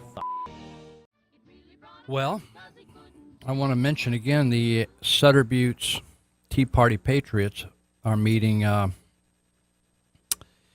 this Monday night, and they reminded me that they have a speaker there. The meeting starts at 6:30, ends at 8:30, and his name is Cal Clark, and he's from a famous town that I used to live right next to named Rough and Ready. I love that name. Rough and Ready, you may not, if you're new to California, you may not know much about it. The Highway 20 used to go right through there, and then they kept upgrading Highway 20, and now it goes around there. And I used to live in Smartville, or Smartsville, depending on what side of the street you want to live on. But anyway, Cal, he's probably retired up there. I've never met the guy, but he's going to be speaking, and he's going to be giving a presentation on Patriot Solutions to Modern Day Tyranny. Now, you heard a clip a bit ago about the Second Amendment, that you have been deceived in believing that you have to get permission to use a gun, concealed weapon. That's a total violation of the Constitution to have to get what they call a CCW. You should be able to just pack, and that's it. You shouldn't have to get permission of government when the Constitution already gave you permission. And you heard a gal on the radio there, on the clip, named Chris Ann Hall, who is an expert on the Constitution. And so, anyway, Cal is going to be there, and he's going to be talking about modern-day tyranny. Now, some of you, like I just saw where a high school student, and I haven't got to the bottom of it, but a high school student at Marysville was arrested because he had a gun in his car. And I know immediately you think, oh, my God, he wanted to shoot up the school. Actually, I was talking to Bob Day recently, and Bob went to Marysville High School. His dad was a sheriff. He said, Lou, I used to carry my shotgun with me a lot because I used to go hunting either before or after school, and I had my gun with me, and I had it out in the pickup. And the fact is, my father and we had a pickup with gun racks in the back, and we just drove around with the guns there on our way to going somewhere, and we never did get pulled over ever by law enforcement. It was unheard of. So anyway, Cal Clark is going to be talking about modern day tyranny. A lot of us don't even know what tyranny is, but the government, when I say that the Yuba City is Kumaring you, that's tyranny. When the government tells you you can't sell a 16-ounce beer, that's tyranny. When the government makes you jump through 50 hoops to start a business, that's tyranny. They have no business doing that. And they just think, oh, well, that's just, we're just wanting to we just want to make sure the color. Oh, we just want to make sure the design. Oh, we just want to make, a lot of it just is their perspective. Has nothing to do with anything. So Cal Clark is going to be talking about property rights, protection of life and liberty. talking about them being essential elements to a limited constitutional government. And so, anyway, come out and catch Cal and meet some neighbors that you might find something in common with. Anyway, they even said they're going to have some music there. So, also, I wanted to just finish up on this Constitution course that's starting just 2 days later on Wednesday. That is a 12-session course, 90 minutes apiece, each session. I'm telling you, you should go check it out. I think it'll blow your mind. You know, the problem is that we've all become numbed. You ever go and get your teeth worked on and get numbed, or you go for an operation, they knocked you out, and they give you a nerve block? We've had a brain block, and we have had right after right after right taken from us, and we just gave them up because we never even knew the Constitution said that. So all this CCW, you just think, well, you're just being a good, obedient citizen by applying for a CCW license when you shouldn't even have to do that. Shouldn't even have to do that. So, okay, I was talking about the Davis-Bacon Act. This is the act when you say, oh, this job pays prevailing wages. I've heard it hundreds of times, right? We have to pay this guy who we just hired, who's a good worker, but he doesn't know anything about our business we're doing today, like stacking block or building a wall. So he's just unpacking, he's just offloading the cement and the grout and the block, and, you know, he's just a strong back till he learns. But we got to pay him gargantuan amount of money. This all started with the enactment of the Davis-Bacon Act. The construction industry, you know, when you're unskilled, here's your leverage in the workplace before minimum wage came into power. If you are unskilled and young but willing to work hard, you could pitch yourself to an employer and say, hey, I'll work for this amount of money. I know you're paying those guys over there $10, but I'll work for $5 an hour. And I'll work for 2 days and see how good I am, and then you pay me what I'm worth. That was great leverage for unskilled laborers.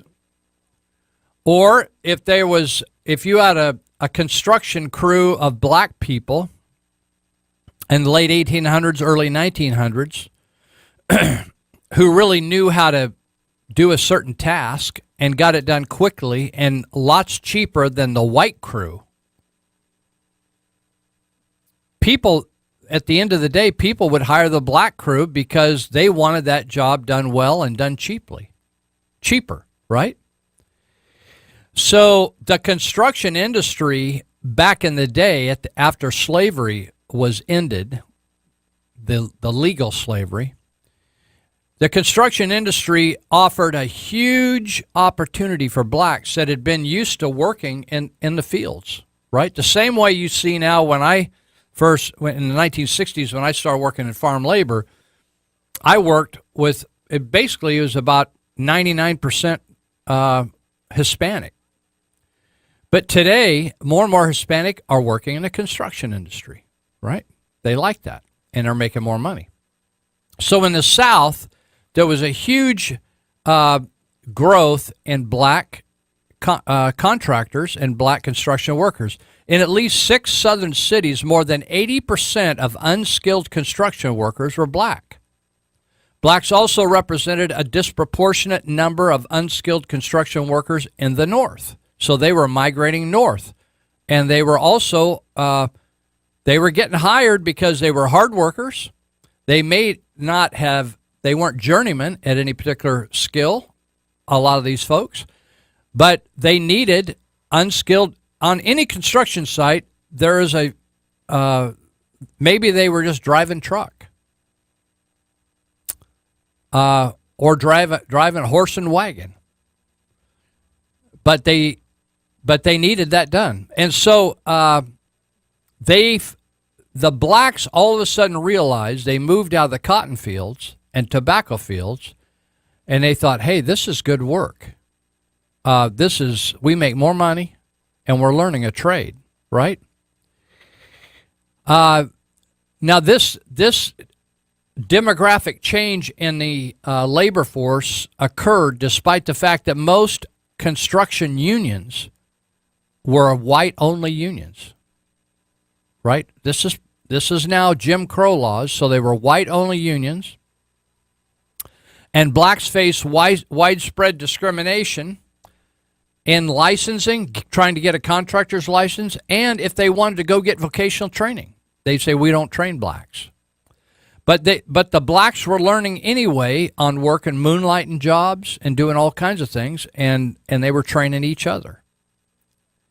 So the unions, white unions, felt seriously threatened by the competition from blacks and favored any attempt to restrict it. So this is where your big government is poison to the people. Because people then take their money and go to government and give them their money, government representatives, and plead with them to pass a law to get these black guys out of our hair and out of our competition. So co-author of the Davis-Bacon Act was a guy named Robert Bacon. He was a representative, a political representative. He represented the area of Long Island, New York. He's a congressman. Robert Bacon was a racist who was concerned lest immigration upset the nation's racial status quo. White is right. That would be what Robert Bacon. White is right.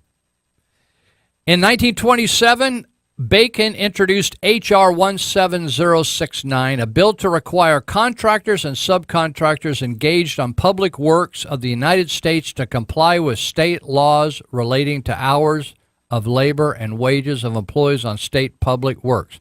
That's the title. That title has like 25 words in it. His bill was a response to the building of a Veterans Bureau hospital in Bacon's district by an Alabama contractor. Remember, Bacon was from Long Island, New York. A Long Island or an Alabama contractor with all black laborers came up into Long Island, New York, and built the Veterans Bureau hospital in Bacon's district. And that pissed him off. We weren't going to allow no black operation to come up here and underbid our people and build a hospital that was just as good as we can build. You see what I'm getting at? So what happens when there's fair competition and blacks are willing? It's kind of like when you're hiring and you got a bunch of people you're interviewing and you're looking for somebody that's really zealous and hungry to do the job. The leverage they have to get that job is their passion and desire, and they may be equally skilled as the next guy, but there's something about that person that gives them leverage to get that job. Otherwise, how would you determine who to hire? So the blacks had the leverage because they could come in, even though they were discriminated against, and they'll say, we'll do that job for 30% cheaper and do it just as good. And so they were stealing jobs. Not stealing them, but they were outperforming, right? They were outperforming. When I worked in the contracting business, in the paint contracting business, we outperformed people. We painted better and cheaper and higher quality and faster than the competition. And they didn't like it, so they filed a labor suit against us and claimed we were all living communally and we weren't paying people properly, right? So Frank M. Brown Construction, who used to be a contractor here, filed a labor action on the Colusa County Fairgrounds that we were painting because he didn't get the job. So he wanted the government to come in and screw us over. You see how when the governments gets big enough and you have enough money to grease the palm of the government, then you force other people out of the competition. In this case, they didn't win, but they tried.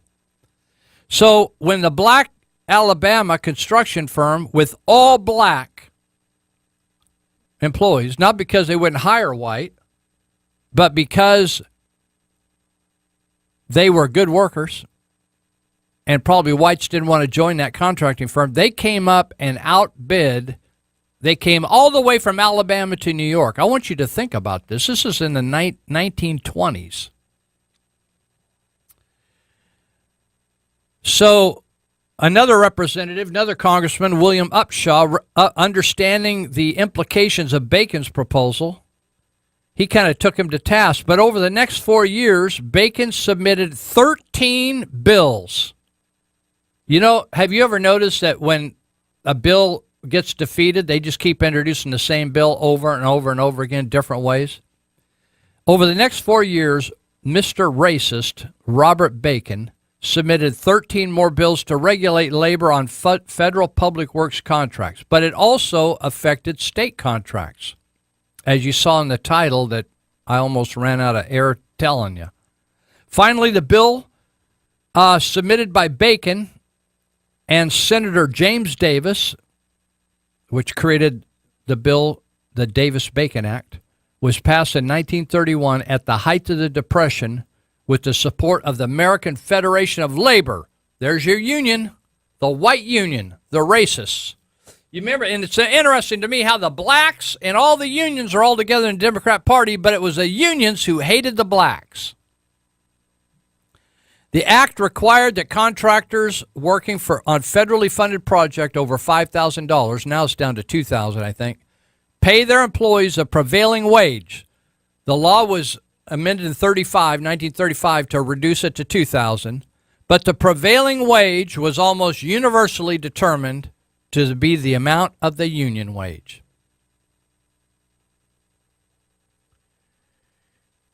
So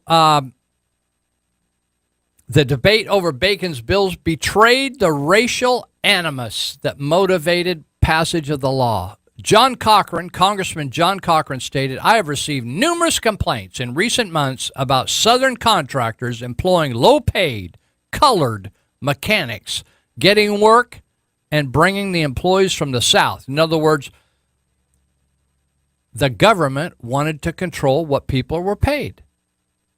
It's called socialism, folks.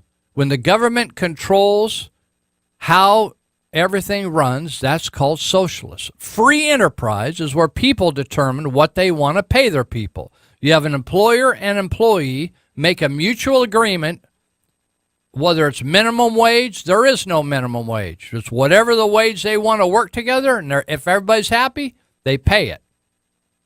Another representative, Congressman Clayton Allgood, complained that contractor has cheap colored labor that he transports and he puts them in cabins, and it is labor of that sort that is in competition with white labor throughout the country.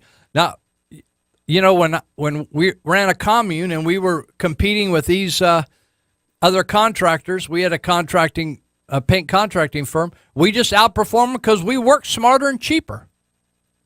In fact, I have friends that are just 1 and 2 employee operations that would go down and they just tow a trailer and camp, just like these did. They had tents and they camped out. They were imported labor. And I have friends that would have a little camp trailer they hook on the back of the truck, and they didn't live in a hotel room. They just slept inside a trailer. Other derogatory comments were made about the use of cheap labor, cheap imported labor, transient labor, unattached migratory workmen. Supporters of Davis-Bacon were also anti-capitalist, full of anti-capitalist rhetoric. I want you to listen to this, because if you think we have free enterprise in this country, you are totally deceived. We have a socialist government managing every aspect of every business. Just ask any business person how much paperwork. I haven't farmed for a few years. I have a USDA called me the other day asking me if I was going to file some form. I said, no, I'm not going to file no form. They said, why not? I said, because I don't want to. How about that? I don't want to file no form. And they said, well, won't you answer these questions? I said, no, I'm not doing that anymore, and I'm not answering your questions. Well, can't you? I said, no, find somebody else to bother, right? That's socialism. Representative Congressman McCormick said of the Davis-Bacon bill, it will force the contractor who heretofore has used cheap imported labor to submit bids based upon the prevailing wage scale to those employed. It compels the unfair. In other words, it's interesting. If you get if you're a contractor and you get underbid on a job, just like recently happened here in Yuba City, they bid on the Fifth Street Bridge, and the guy that lost the job filed a lawsuit against the city of Yuba City because they didn't feel the other guy did it right, didn't dot every I and cross every T, right? So these people look for any crack they can to overthrow the process when they don't get the bid. It says here, it compels unfair competitors to enter into the field of fair competition. What's fair competition to the union?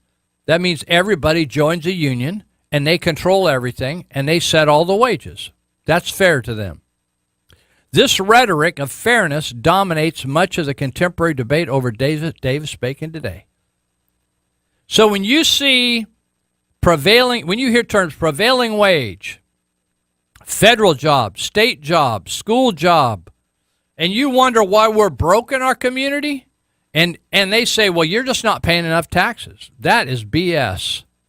We're getting screwed by the unions, whether it's a union of union workers working for Yuba County or Sutter County government or the state of California, or operating engineers or food service people.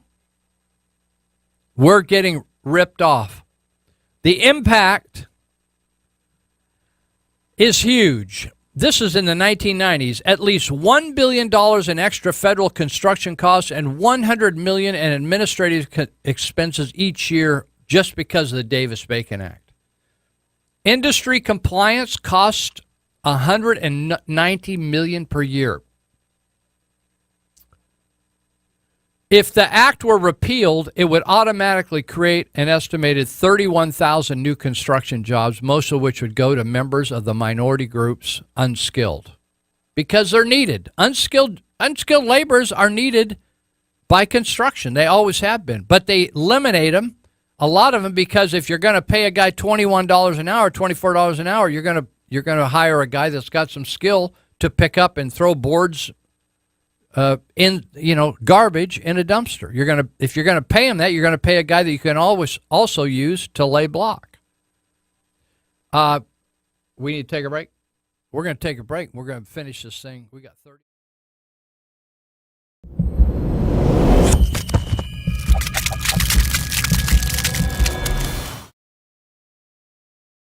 Check out the Territorial Dispatch. Papers are weekly and can be obtained free at distribution or by mail through subscription. It's the only locally owned and operated newspaper in the region. The paper is the rest of the story. And also check out the E-Territorial. It's an online version of the Territorial Dispatch which features local news and events for the Yuba, Sutter, Colusa, and Nevada County areas. You'll also find daily and breaking news updates, current traffic, and weather information, along with a calendar of local events. Visit the E-Territorial at eterritorial.com.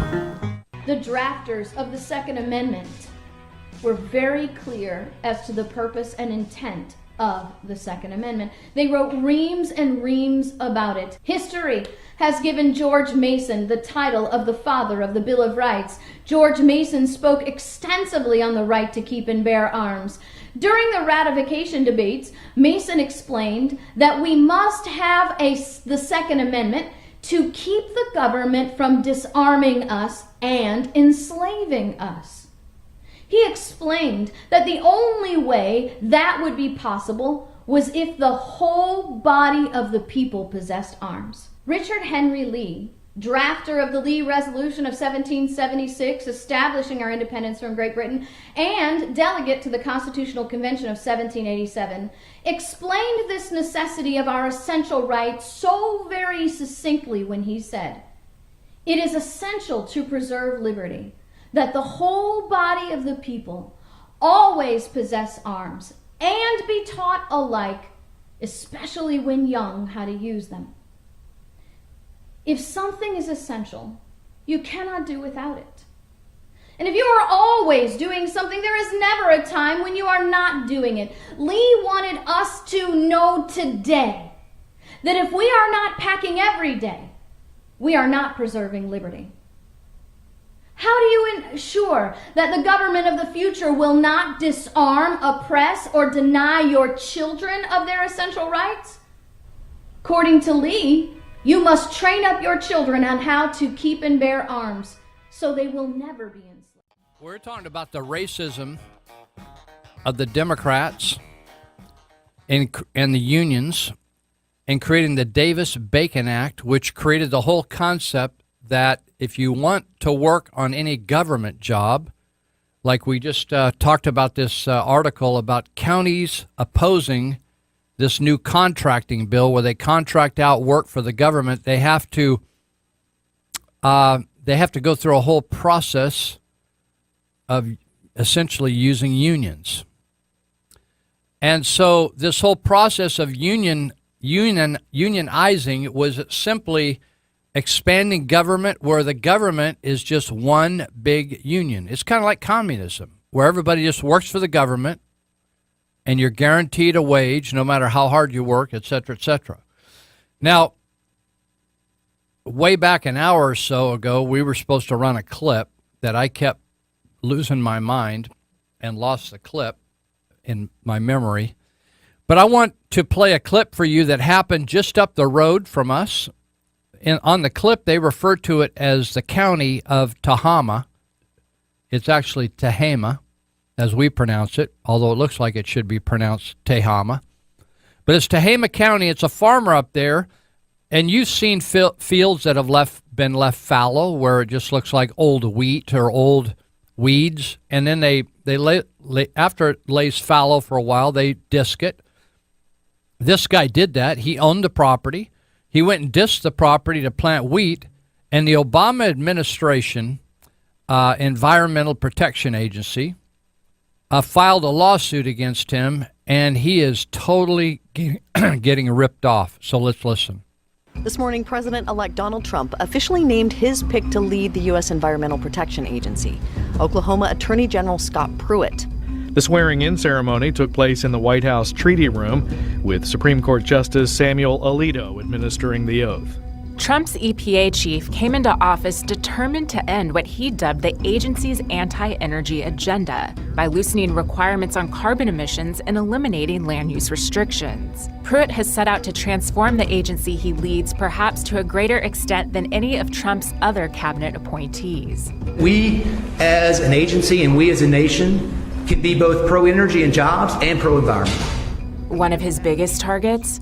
A controversial rule on water pollution put in place by the Obama administration. You had a power grab that was taking place at the EPA where they were trying to assert jurisdiction over land use decisions that were being made by private property owners in cities and towns and states across the country. Progressives were outraged. He is going to dismantle everything in place, the air you breathe, the water you drink.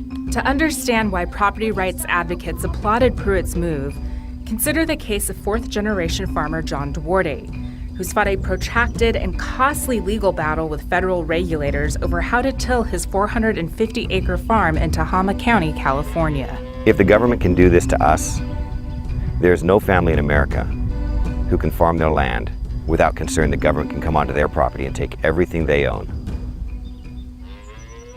My family's farming history goes back to my great-grandfathers. We produce grapevines, almond trees, pistachio trees, walnuts, avocados, and a few other minor crops. The government is saying that our tillage of this ground to plant a wheat crop violated the Clean Water Act. In 2012, the Army Corps of Engineers, working in conjunction with the EPA, accused Duarte of damaging wetland features on his property. The penalty? Over $30 million in fines and restoration fees.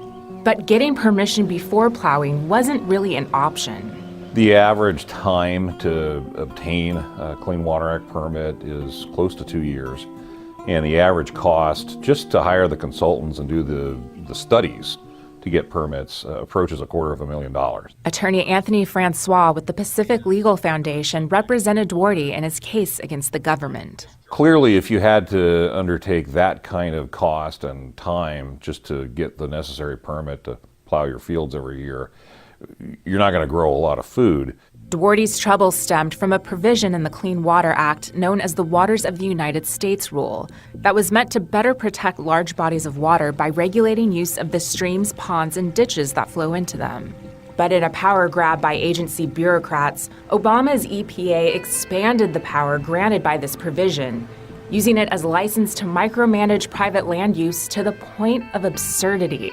The agency accused Duarte of mismanaging the wetland areas located on his property, claiming that his 4-inch plow furrows created small mountain ranges. Not those mountains, these ones. That's what we have right here, in these furrows. They're saying that the bottom of this furrow is still a wetland, but the top of this furrow, 5 inches higher, is a converted upland.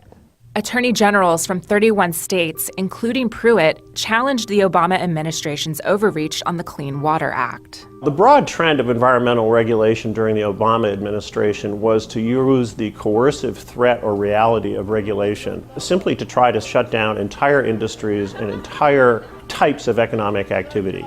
That's University of Virginia law professor Jason Scott Johnston. He says that the Obama administration expanded the definition of wetlands beyond the parameters set by the Supreme Court in a 2007 decision. They have promulgated a definition of wetlands which clearly contradicts what the Supreme Court said.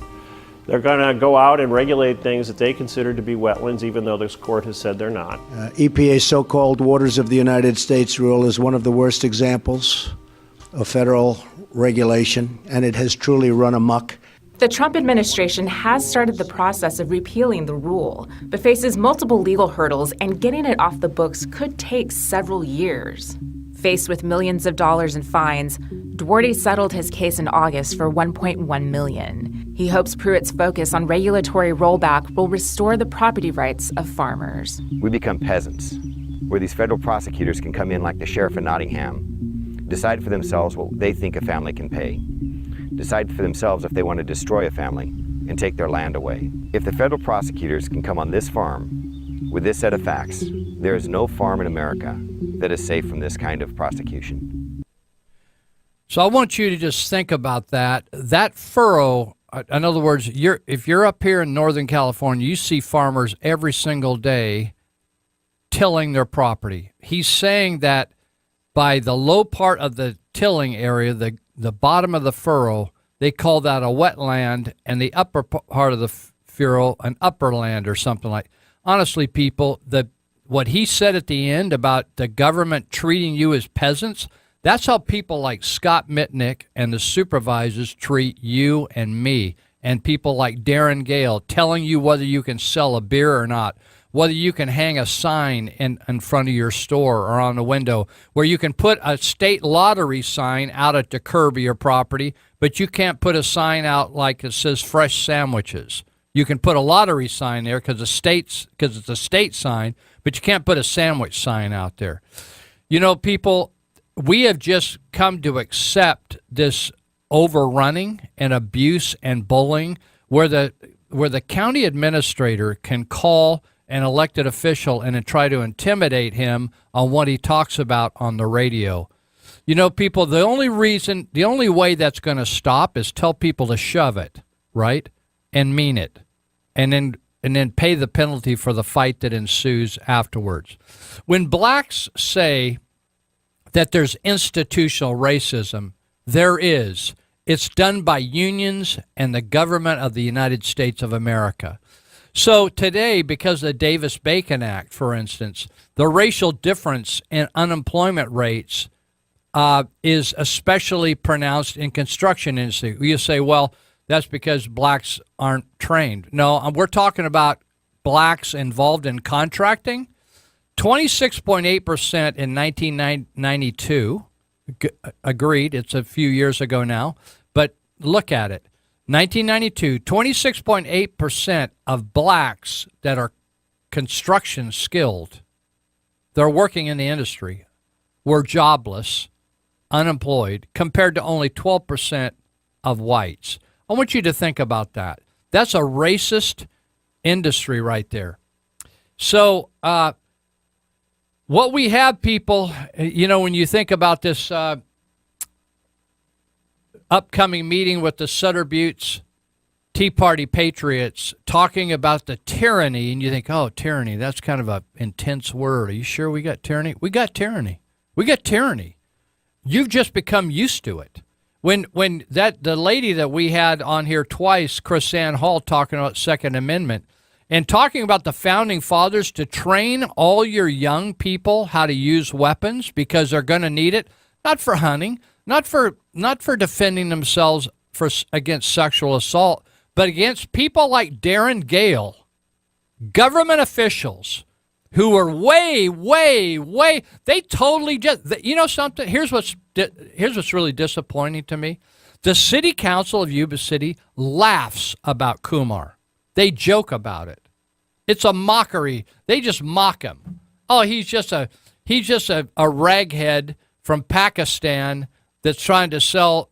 Who gives a crap about him? That's how they think. They're more interested in Pete's Bar and Grill, right? Or some upscale deal than a guy trying to raise his 3 kids, support his wife. Everybody's working there trying to make every penny count and get them into college. They couldn't care less. I don't care whether he's the head of the CHP. I don't care whether he's the head of some union deal. I don't care whether he's an ex-cop. They don't give a crap. And the suggestion that they do is they're liars and they're hypocrites. And it's just a total fraud, tyrannical operation, and they become so used to running it. And some of the people that work for them are disgusted that they even work for the city because of hypocrisy and the way they jerk people around. You know, a lot of people that work in government are wonderful, honest, hardworking people, and they just have to bite their tongue and take an antacid because they're so sick of the hypocrisy and the rudeness and the criminality that is involved behind the walls of these government entities that get away with it. How do they get away with it? Well, we can't talk about that. Well, it's a confidential. It's a personnel issue. Oh, you want a Freedom of Information Act? Well, it'll take 10 days, but then I'm going on vacation on the 8th day, so we'll have to do it when I get back. A month from now, we'll be able to give you the paperwork on the government that's of the people, by the people, for the people. Honestly, people, we're all getting Kumar'd, right? We're getting screwed. You're just used to it. You're just used to abuse. You know, people, it's called the Stockholm Syndrome. You get so used to getting screwed, you think it's like normal. Unbelievable. What's going on in Yuba City and in our little, you can't even imagine what's going on in the bigger cities. But when you look at what's going on by people you know, people you sit next to at events and baseball games and stuff, and they are taking up the same type of abusive, corrupt behavior, it is disgusting. So, we got a few minutes left. Let me see what's left. The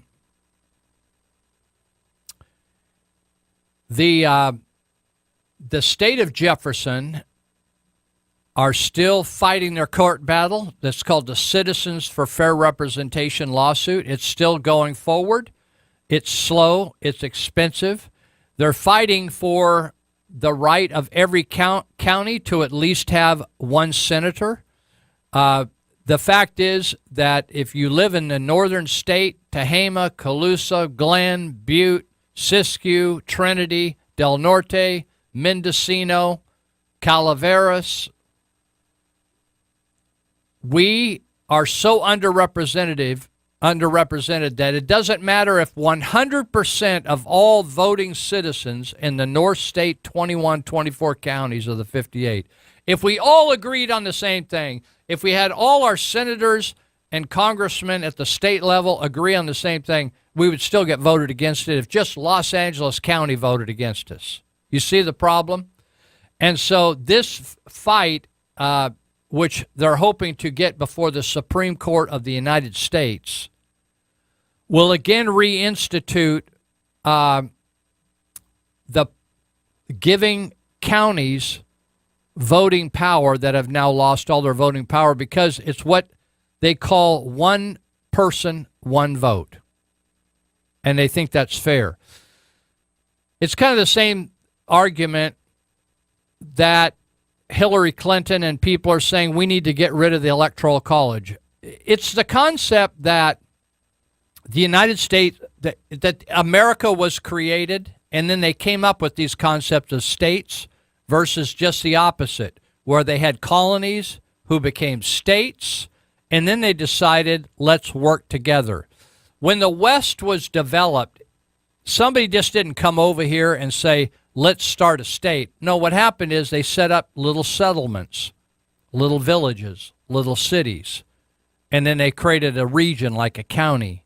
And then they eventually, they wanted to band together maybe cities, and they created a region called the county. And then when counties kept developing, they wanted the protection of a state, and then they used the federal government as other protection. It started small, and then they wanted higher levels of protection. For instance, when the United States, when the various states or colonies merged, they didn't give up their sovereignty or autonomous standing. They simply said, for certain things, we'll work together, like if a foreign power attacks us, right? And so when they created congressmen and senators, they said, hey, we're not going for this just based on population, because some states don't even have the total population that one city might have. Like Montana doesn't even have the total state population, would never match L.A., New York, Houston. So they said, we're not going to let Houston or New York or San Francisco govern our system up here. So that's why they created a Senate, which gave 2 Senate votes to every state, no matter how many population numbers they had. So it was a balance to the population. The congressmen were allocated depending on the population. The senators were given depending on political entity. So what this movement in the state of California for fair representation is asking, for instance, okay, if you want to have assembly people, assembly women, assembly men representing so many millions or hundreds of thousands per assembly representative, that's fine. But we want each county to then, we want the Senate to be divided up, not by population, but by county. So we can stand against legislation that has to pass both the Assembly and the Senate. We can stand against legislation.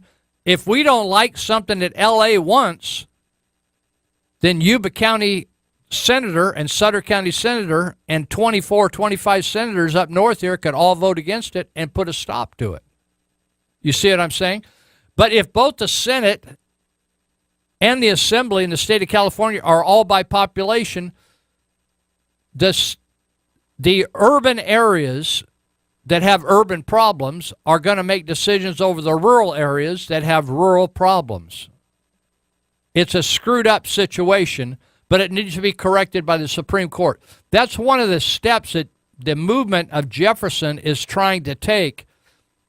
And so what they're hoping is if the state of California doesn't make that change, if it's dictated by the Supreme Court, that the state of California will simply spin off. The state of California will keep their ways and spin off the northern counties. That's the thinking of it. Just thought I'd pass that along. That fight is still going on. They're hoping to get through a three-judge panel, but the judge they went before the other day said they wanted more information to be able to give them an okay on going to the 3-judge panel, which then would go to the Supreme Court of the United States past that. So I want to mention there's been another sanctuary city murder, and it's back in San Francisco. And it's a teen illegal immigrant killed another fellow using a stolen, remember the other one with Kate Steinle's murder. That was an illegal immigrant deported many times who stole a gun from a government employee. I don't know whether it was a fish and game gun or whatever, but this one was a cop's gun that was stolen from a police car. And days later, the illegal immigrant used the gun to murder Abel Esquivel. And Eric Garcia Pineda, 18, who already had an ankle monitor on from the immigration officials. He'd already been deported before. And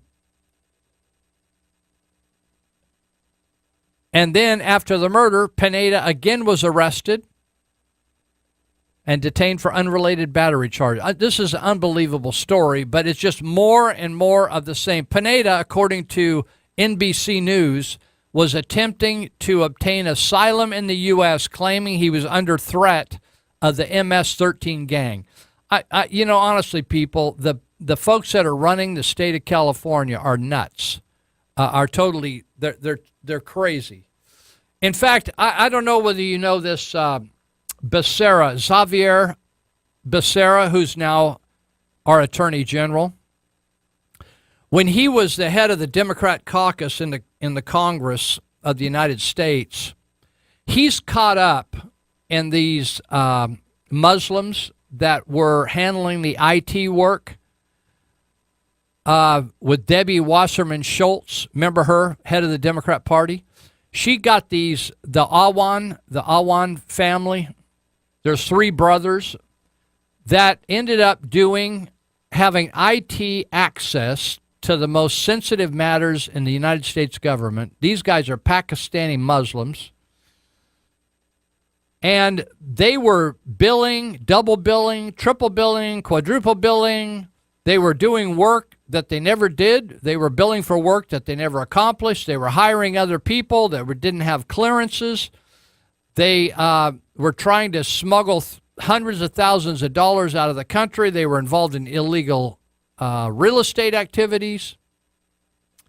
Xavier Becerra was involved with all that stuff, and here we got him as Attorney General. I mean, you can't design a novel more funky than this. But it's just amazing what's going on in our. He's Xavier Becerra when he was appointed Attorney General.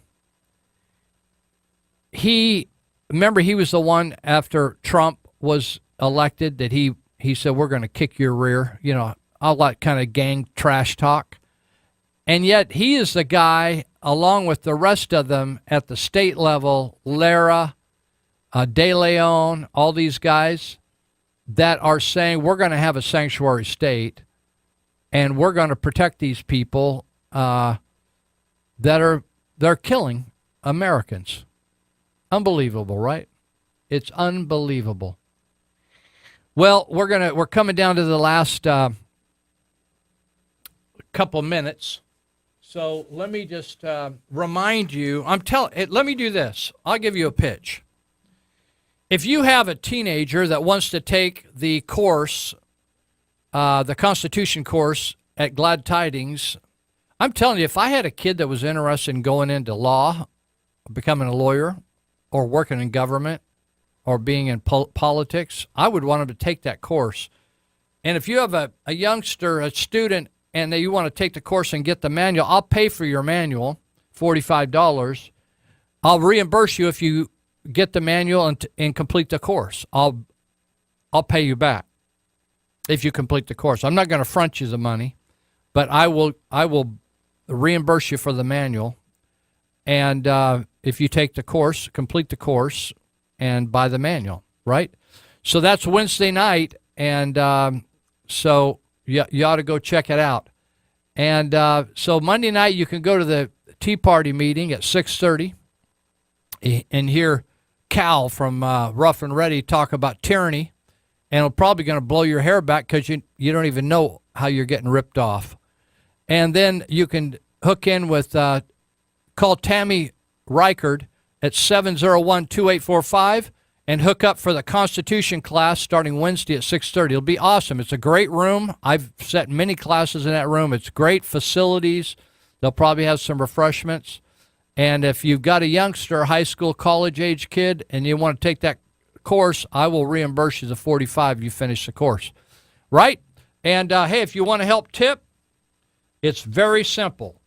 tip, P.O. Box 645, Marysville 95901. Just send me a check, and 100% of it, not a nickel's going to go to me. 100% of it's going to go to help your fellow citizens after they go through a really bad situation. We'll see you next week.